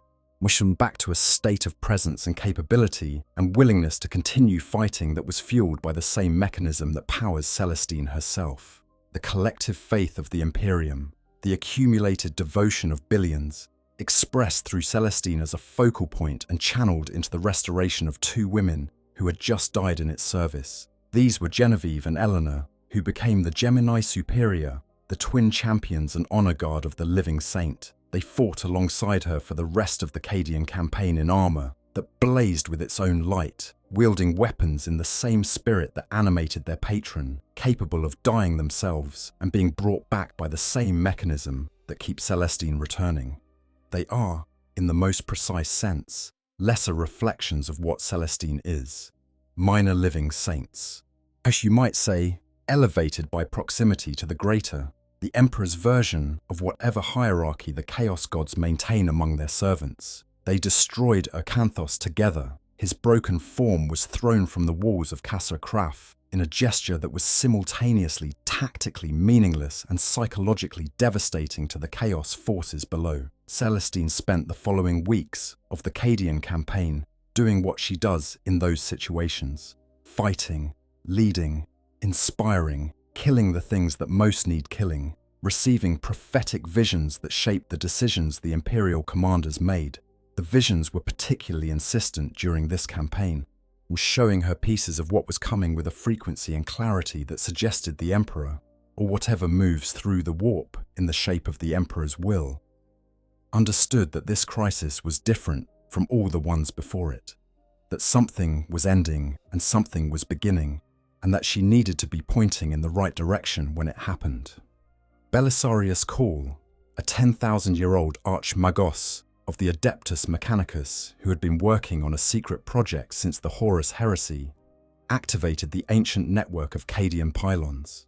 These pylons, constructed by the Necrons in an age before humanity, suppressed the connection between the material universe and the warp. The Eye of Terror shrank. The demons of chaos were banished from the field. The chaos assault faltered, and Celestine, in the same moment, felt her connection to the warp that powered her sever. In the suppression field of the active pylons, she became much more fully material, much less the warp entity she normally is. She became, in the most uncomfortable terms available, simply a woman in golden armor, facing the most dangerous individual in the galaxy, Abaddon the Despoiler, Warmaster of Chaos, the being who had killed primarchs, who had survived 10,000 years of war that killed everyone around him, who carried the Talon of Horus, one of the most devastating personal weapons in the setting, and the demon blade Draconian, which had been used to murder a god. She held him, not comfortably, not cleanly, not without cost. What with the help of her Gemini Superior and the last-moment intervention of Inquisitor Katerina Greyfax, newly freed from centuries of imprisonment in Trazyn the Infinite's collection, she held him until the tactical situation shifted enough for Abaddon to be forced to withdraw. The accounts of this confrontation filtered through both the eyewitness testimony of those present and the later analysis of Thorian inquisitors who interviewed the survivors, consistently describe Celestine during those minutes in a way that differs from her usual battlefield presence. The blazing holy fire was reduced. The wings that normally announce her arrival in battle were dim. The power that normally surrounds her, like a visible aura, was simply absent. It was drained away by the pylon suppression field that was simultaneously saving the battle and severing her connection to the source that made her what she was. What remained was the woman, not the warp entity, not the living saint in the full formal sense of what that title implies. A woman with a burning sword and two companions who had already died once that day, standing between the Warmaster of Chaos and the path he wanted to walk. standing there specifically because no one else was going to, because the calculation, brutal and simple, was that if she stepped aside, the path was clear, and if she did not step aside, there was a chance. She did not step aside. The battle for Cadia generated enough testimony, enough theological reflection, and enough straightforwardly human narrative energy that the ecclesiarchy produced more devotional literature about it in the century following than about any single event since the Horus heresy itself. Most of that literature focuses on the broad strokes, the miraculous return, the defeat of Acanthos, the resurrection of the Gemini Superior, the desperate last stand against Abaddon.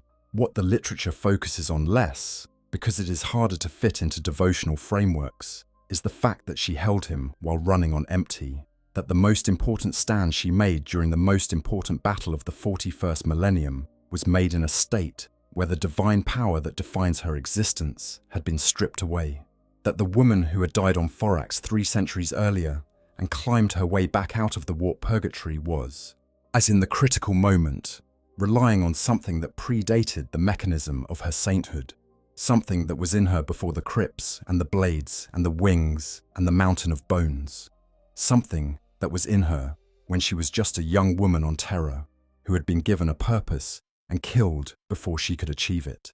The pylons eventually failed. The suppression field collapsed. Cadia itself was dying, but the stand had been made, the time had been bought, and the survivors who needed to flee had a direction to flee in. Cadia still died. Abaddon dropped a damaged Blackstone fortress onto the planet's surface like a kinetic weapon of incomprehensible scale. The pylons were destroyed. The planet was destabilized. Cadia broke, though the people of Cadia and everything they had fought and died for did not. A small group of survivors fled the system, guided by Celestine's prophetic visions to an ice moon called Clysis and a webway gate beneath its surface.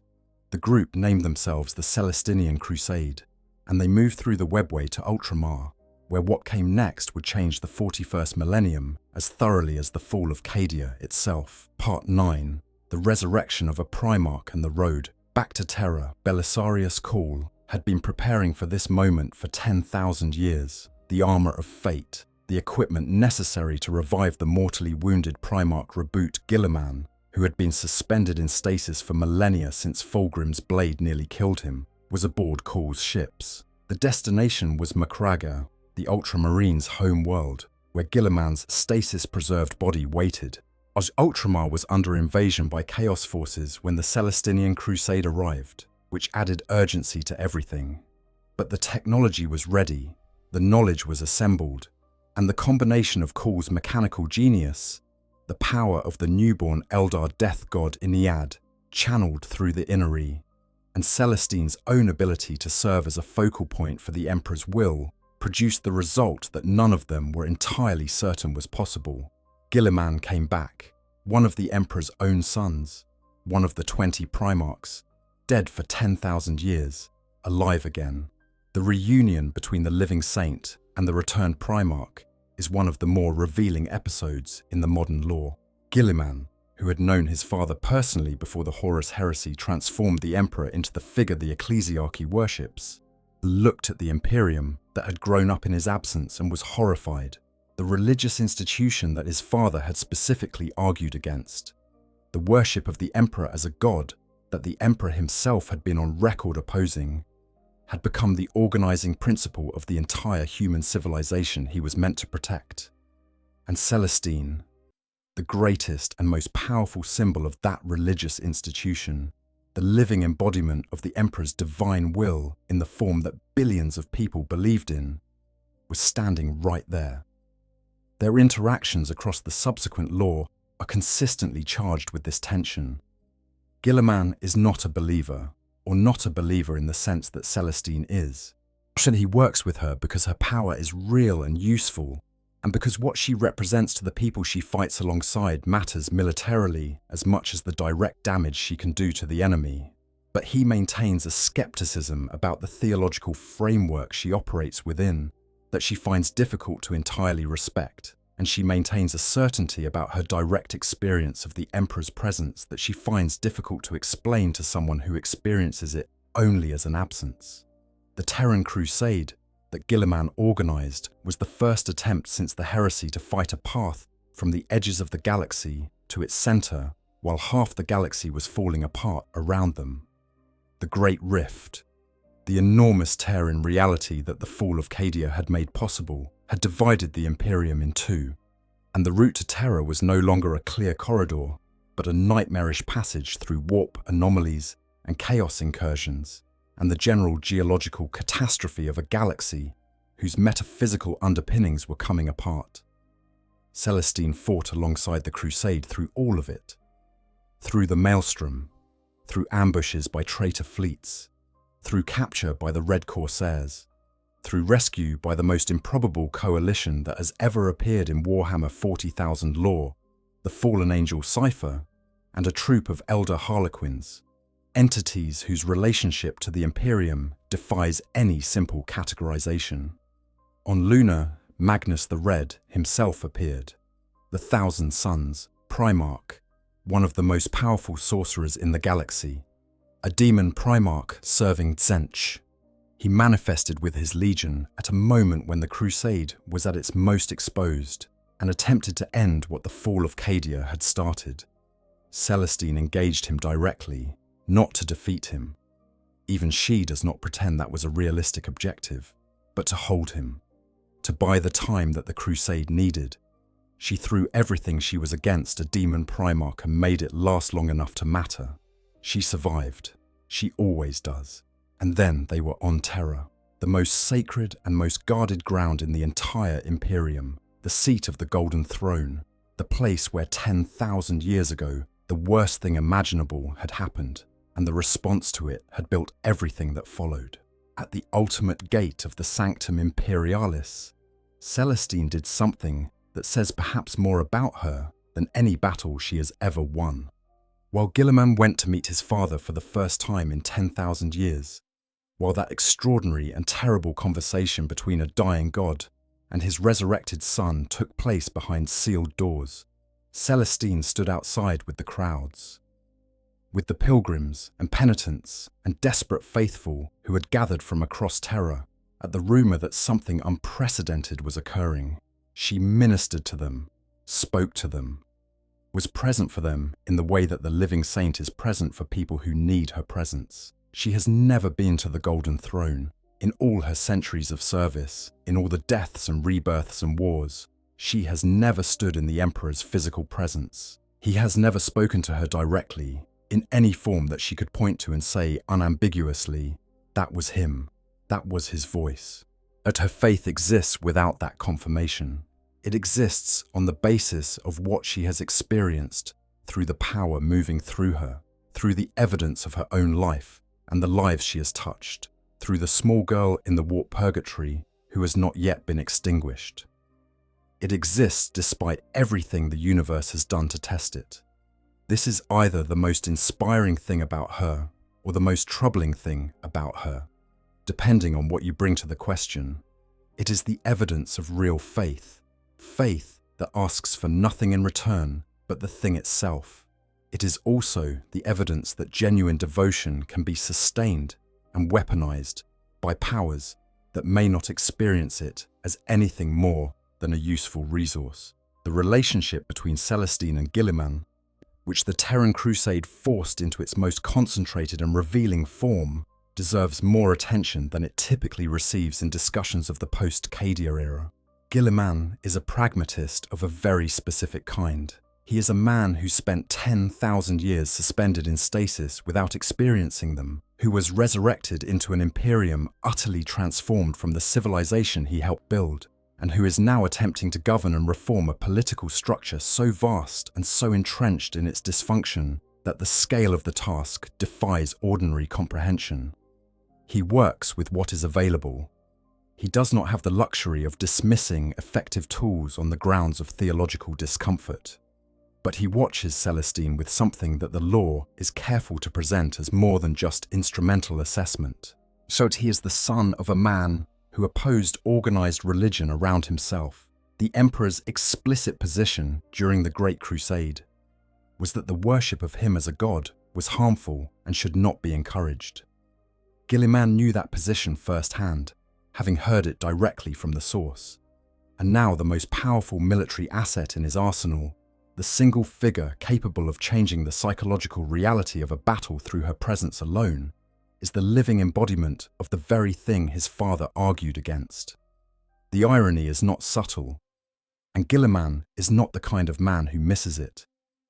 But there is another layer that the lore occasionally gestures toward without fully excavating.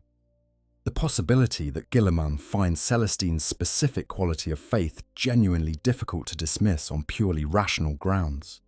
She is not a deluded fanatic. She is a highly capable, battle-tested individual with millennia of operational experience, who reports a direct and consistent relationship with a power that demonstrably does things in the material world.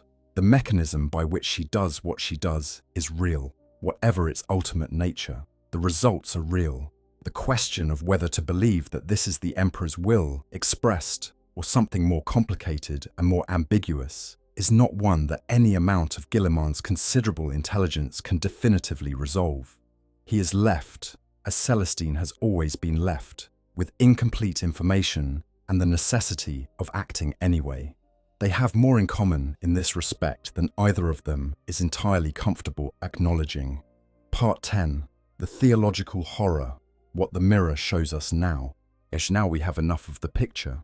Now we can ask the question properly, with all the evidence available, and sit with the answer, rather than simply reaching for the nearest comfortable theological framework and using it to block the view.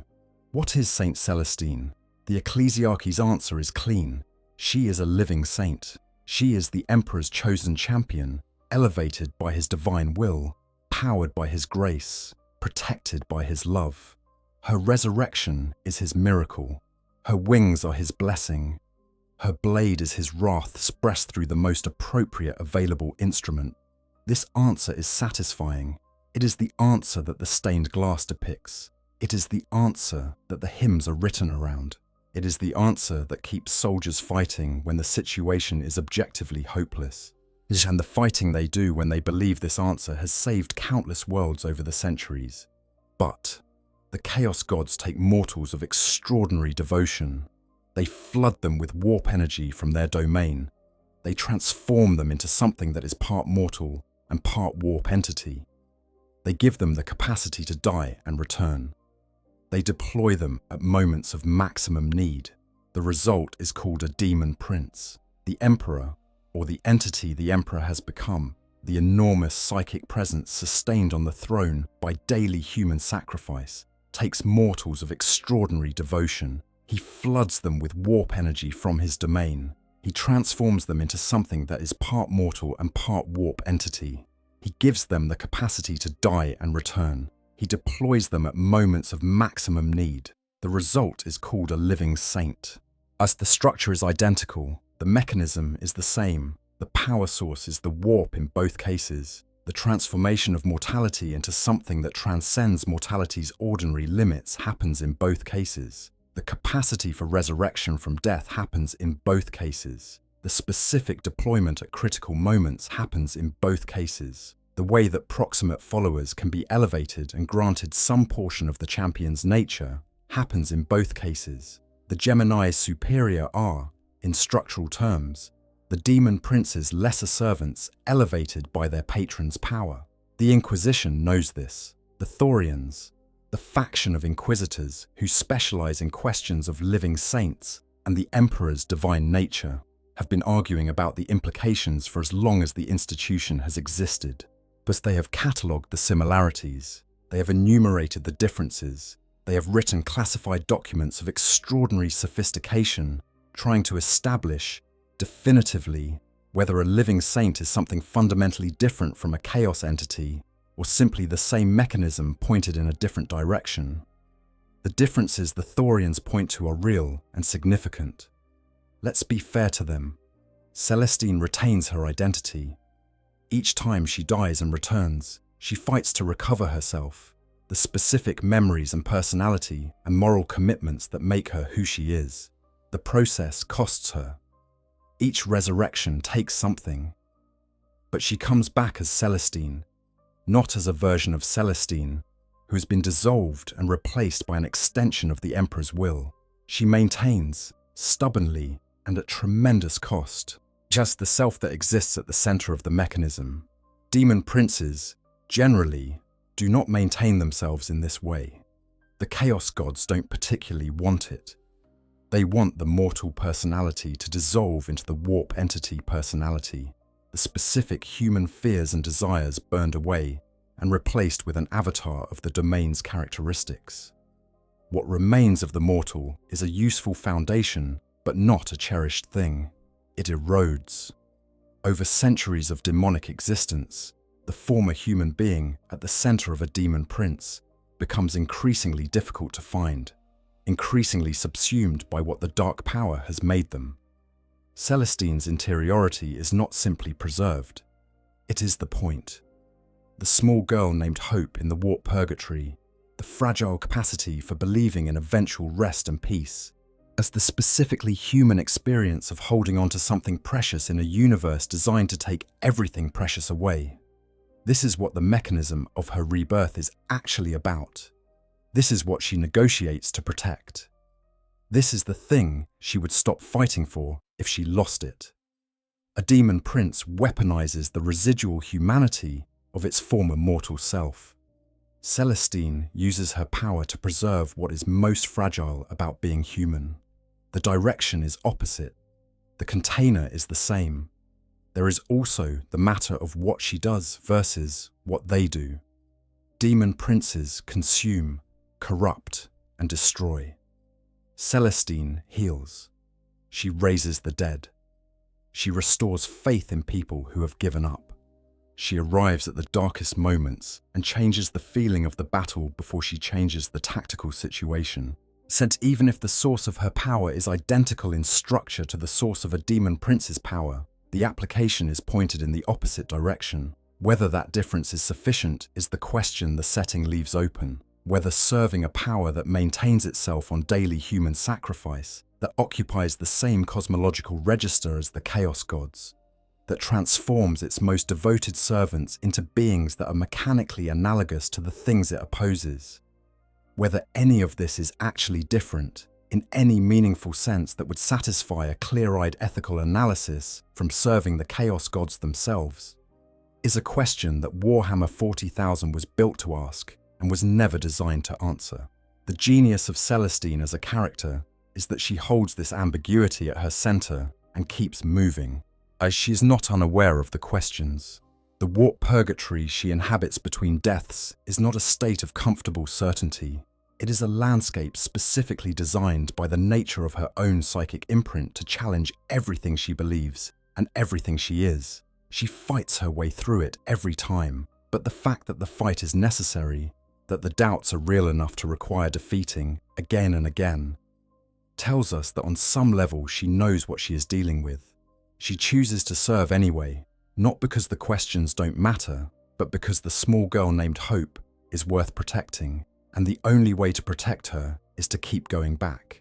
There is one more dimension of the theological horror that deserves careful treatment before we move on. And it is the dimension that the ecclesiarchy works hardest to keep out of mainstream discourse. The question of what the Emperor actually is in the cosmological context of the setting, and what it means to be empowered by him. The Chaos Gods are, in the Warhammer 40,000 cosmology, emergent entities. They were created by, and sustained by, the collective psychic output of mortal life. Every act of war sustained Khorne. Every act of manipulation and planned deception fed Sench. Every act of excess and pleasure powered Slanesh. Every disease and entropy and decay and fear of death sustained Nurgle. The Chaos Gods are enormous warp entities that grew organically from the collective experience of conscious life, and they continue to be sustained and shaped by that experience. They need the mortals they corrupt and consume. The relationship is parasitic in both directions. The Emperor is, in the warp, something comparable in scale and in mechanism. He is sustained by the daily sacrifice of 1,000 psykers, fed to the golden throne. He is maintained by the devotion of the billions who pray to him.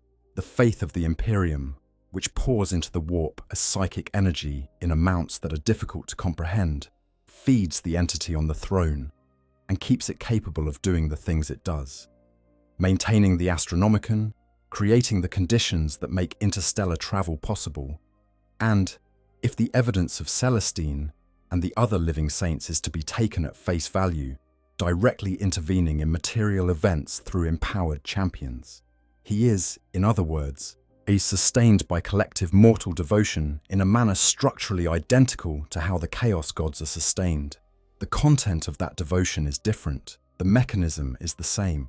This is what the Thorians find most difficult to address in their classified analyses. They can articulate the differences. They can point to the direction of the power and the nature of its application and the specific qualities of the champions it produces. But they cannot escape the structural comparison without engaging in special pleading, without arguing that the Emperor is fundamentally different in kind from the Chaos Gods rather than in degree or direction.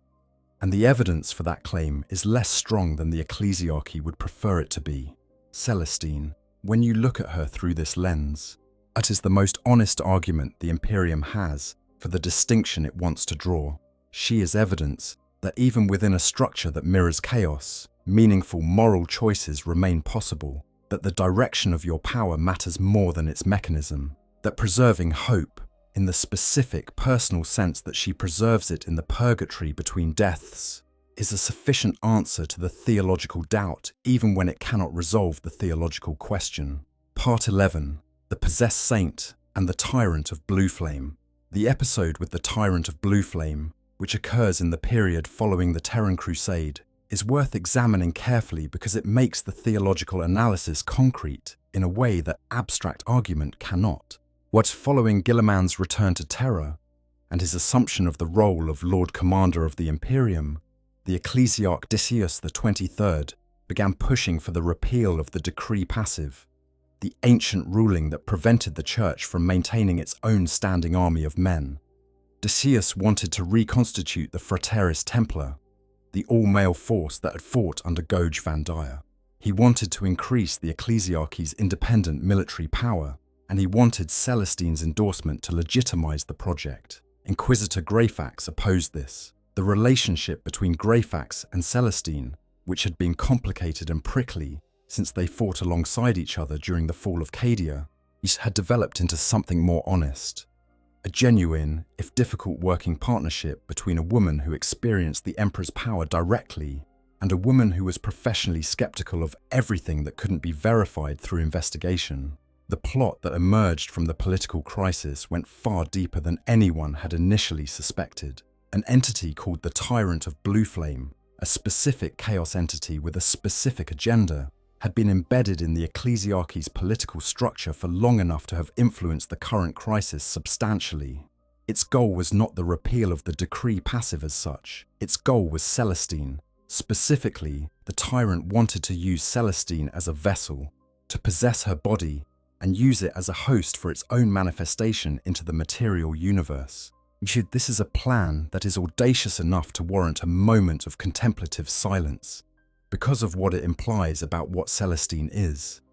A chaos entity of sufficient power can attempt to possess a human being by forcing entry into their body and overwriting their consciousness with its own. This is what demon hosts are. Humans who have been subjected to this process involuntarily or volunteered for it. Their bodies now serving as material anchors for entities that need flesh to operate in the real universe. The process is extremely dangerous for the entity doing the possessing because the human body is not designed to contain what they are, and there are various spiritual and physical limits on how long a host can sustain them. But a living saint's body is not an ordinary human body. It is a warp-charged vessel. It's already saturated with the energy of the immaterium, and already structured to serve as a conduit between the material universe and the warp. In practical terms, Celestine's body would make an exceptionally good demon host because the work that the Emperor's power has done to transform it has made it into exactly the kind of warp-permeable vessel that a chaos entity would need to manifest fully and sustainably. The tyrant succeeded in possessing her, briefly. The possession was only ended when Greyfax, understanding what was happening and what the implications were, made the painful and logical decision to kill Celestine, reasoning that her resurrection would flush the possessing entity from the body it had hijacked.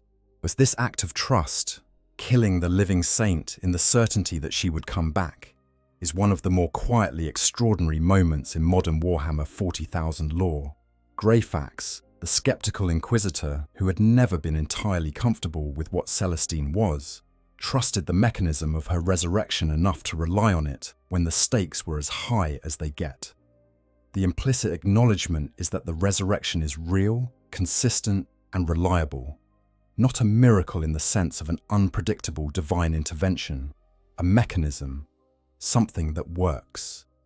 Celestine came back, as expected. The tyrant of Blue Flame was expelled. The episode confirmed something important about the nature of what Celestine is, even as it raised questions about the safety of what she is. She had been vulnerable to possession in a way that an ordinary human being could not have been, because the warp saturation that makes her powerful also makes her a more viable vessel for entities that want to use a warp-saturated body for their own purposes. The same quality that makes her the Emperor's living saint made her a potential host for a greater demon's physical manifestation. The ecclesiarchy does not advertise this.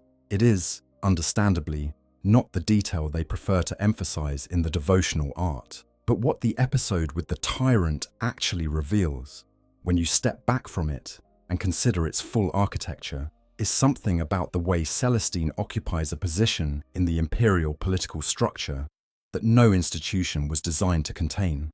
She is not subject to the ordinary lines of authority, as she is not under the command of the Lord Commander. She is not answerable to the ecclesiarch, though the ecclesiarchy claims her as its own.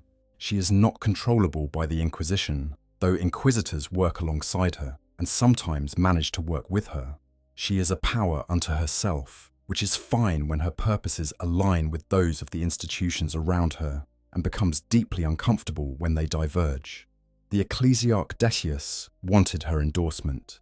This is itself revealing, a figure who commands the spiritual administration of the entire human species felt that he needed the approval of a woman who holds no formal institutional rank. The power that Celestine holds is the power that comes from being something genuinely extraordinary in a universe that treats everything extraordinary with a mixture of reverence and fear. For generals and governors and inquisitors and primarchs modify their behavior around her presence.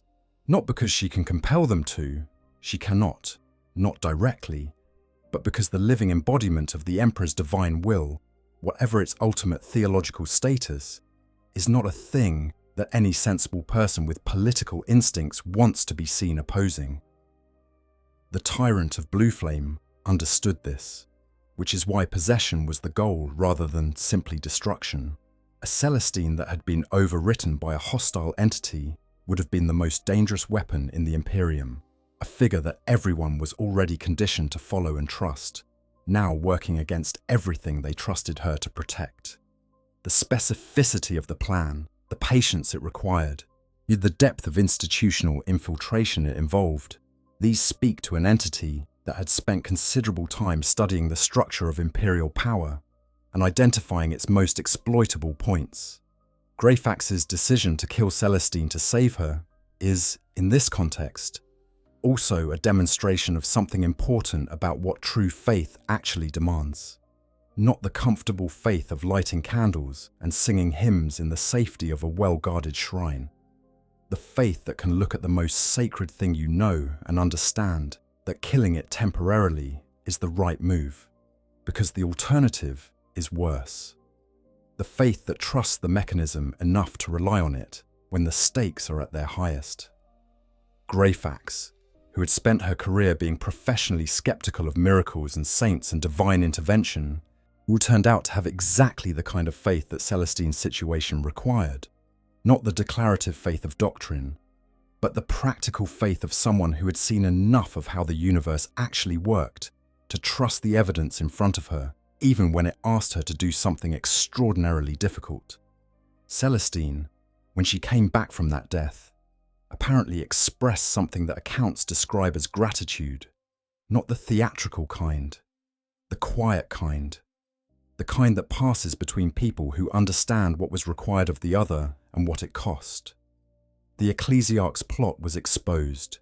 His ambitions were curtailed. He was, eventually, executed for his role in a scheme that had nearly handed the emperor's greatest champion to the enemy as a vessel for demonic manifestation. Celestine attended the execution in person, as the accounts of those present describe her expression during it as something difficult to read. Not satisfaction, not grief, not the ceremonial gravity that official occasions demand. Something more complicated. Something that suggested she was aware of the full weight of what she represented to the institution that had just executed one of its own highest officials, partly because of a crisis she had generated by being what she was. She was the cause of the problem, and the solution to it, simultaneously. That is, in miniature, the story of what she is in the Imperium more broadly. Part 12. The mountain grows. The hope endures. What it all means here finally is what Celestine's story is about. Not the battles, though the battles are extraordinary. Not the theology, though the theology is irresistible. What the story is about is the small girl in the warp purgatory who represents the possibility of rest, and the woman who keeps fighting to protect her. Every time Celestine dies, and she has died so many times that her deaths have built a mountain in the immaterium, she wakes up in the worst place in the universe and has to reconstruct herself from scattered pieces. She does this in a landscape specifically designed to challenge everything she believes. She does this alone, without any guarantee that this particular resurrection cycle will be the successful one, without any certainty that what she has built herself back into will be sufficient for what comes next. She does this facing entities that exist specifically to oppose what she is, all that whisper with perfect accuracy about everything that could go wrong and everything that she has already lost. And she keeps climbing. She keeps recovering the pieces of armor and memory. She keeps finding faith and duty, those worn, smooth aspects of her character that have endured so long they are almost geological in their stability. She keeps finding hope, the small girl who has not yet been extinguished, who still believes in something beyond the cycle. She keeps coming back. This is the heroism the story is actually about. Not the heroism of the spectacular entrance and the demon slaying and the miraculous intervention. That heroism is real, and it matters, but it is visible. The heroism happening in the purgatory of the warp. You see, the heroism of choosing to exist when the cost of existence is what Celestine's existence costs. That is the heroism you cannot see from the battlefield. It is the heroism that makes the spectacular entrance possible. The setting she exists within is not dark in the aesthetic sense. It is dark in the structural sense. The universe of Warhammer 40,000 was built around the idea that everything tends toward entropy, that hope is actively opposed by cosmic forces rather than simply difficult to maintain, that even the most devoted and most powerful servants of what passes for good in this setting are entangled in compromises and costs that no clean ethical system can fully reconcile. The Emperor's Imperium, the institution Celestine fights for, has committed more atrocities than most settings put aside for their villains.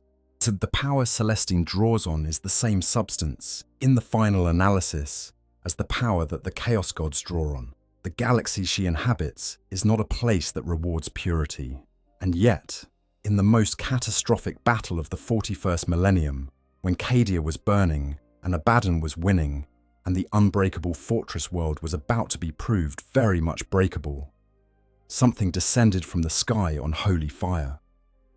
Soldiers who had stopped believing they could hold looked up and saw a thing that reminded them what they were fighting for. Not in the abstract, not through an argument or a speech. Through the direct, physical, visible presence of something that had fought its way out of the worst purgatory the warp can offer, and come back to stand with them. That is what Celestine does that no demon, however powerful, can replicate. Her demon princes bring death and corruption and the terrible inspiration of despair. Fight for your life, because if you stop fighting, you will die badly. Celestine brings something different. She brings the specific human feeling of not being alone in the dark. The feeling that the thing you are fighting for matters to something larger than yourself, and that something larger than yourself has not abandoned you. Whether that feeling is the Emperor's genuine care for humanity or the emergent product of billions of people believing so hard for so long that their belief created its own object, the setting will not tell you. The setting cannot tell you, because the setting was designed around the impossibility of certainty about these questions. What it can tell you is that the feeling is real, and that it changes what people do and how they fight and how long they hold. That it has changed the outcomes of battles that should have been losses and campaigns that should have been defeats. That it is, in the specific universe we are discussing, a form of power that operates in the world in exactly the same way that the warp's darker powers operate in the world, and that the direction it points in matters as much as the mechanism. Consider what it would mean to spend 10,000 years across an uncountable number of deaths maintaining the same fundamental commitment to hope. Not hope in the easy sense, not the optimism that comes from having reasons to believe things will work out.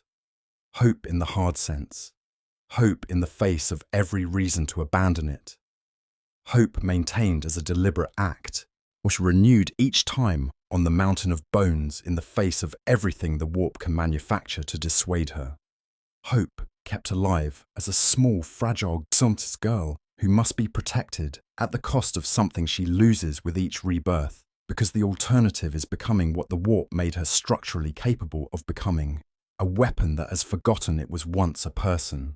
The Daemon that became a saint chose not to become the Daemon, over and over, at tremendous cost. With no guarantee that the choosing would ever end, she made that same choice. She is the Daemon that became a saint. Or perhaps, more precisely, she is the saint who became something that operates by Daemon's rules while refusing to be a demon. She took the mechanism, death and transformation and warp power and resurrection, and turned it toward the preservation of the one thing in the Imperium that she will not sacrifice: hope. The mountain of her bones grows. Each death adds another skeleton, another corroded suit of armor, another shattered blade. The mountain is enormous. It has been growing for 10,000 years or longer, since a young woman on Terra received some kind of purpose from the Emperor and was killed before she could fulfill it. She is still trying to fulfill it. She will come back. She always does. The cycle is not finished. The small girl in the purgatory is still alive, still holding on to the possibility that rest is real and coming. And as long as hope survives in the warp, so does Celestine, or climbing the mountain that is made of everything she has been and everything she has lost, putting herself back together one piece at a time, making the deal that has to be made, and coming back to the material universe to stand between the people who need her and the things that want to unmake them. In the grim darkness of the far future, where there is only war and the laughter of thirsting gods.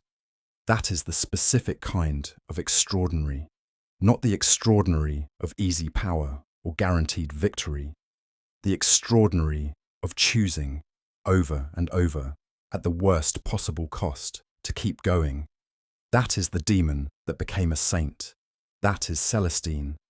If tonight's video settled into something for you, if you found yourself sitting with this story in the way that the best lore deserves to be sat with, please drop a like below. And it genuinely helps more people find this kind of content, and it means a lot to know that the deep dives are landing the way they're meant to. And if you want to keep going, if you want to keep exploring the corners of the 41st millennium that reward this kind of slow attention, subscribe to the channel. We go deep here. New videos come regularly, and every one of them is built to give you something to think about long after the video ends. There is a reason I wanted to spend this much time on Celestine specifically.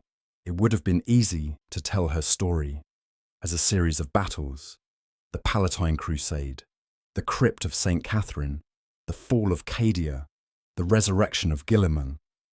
These are extraordinary events, and they would make for a compelling video on their own terms. But the battles are not what makes her worth 2 hours of anyone's time. What makes her worth the time is the mountain of bones, the small girl named Hope, the deal that has to be renewed every single time the cycle repeats. The fact that the woman who stands at the center of all those extraordinary events is carrying something desperately fragile inside the machinery of her impossible existence, and that she has chosen to keep carrying it. At costs the law makes genuinely uncomfortable to contemplate, for longer than most of the institutions she fights for have existed. That is the story. That is always the story. The battles are just the shape it takes in a universe where the alternative to fighting is something worse. Wherever you are right now, I hope you're somewhere comfortable. I hope the night is quiet. I hope. But if you've been carrying something heavy recently, that this story gave you a few hours where someone else was doing the carrying, where Celestine was the one climbing the mountain, and you could simply watch her do it. That is, at its core, what good law is for.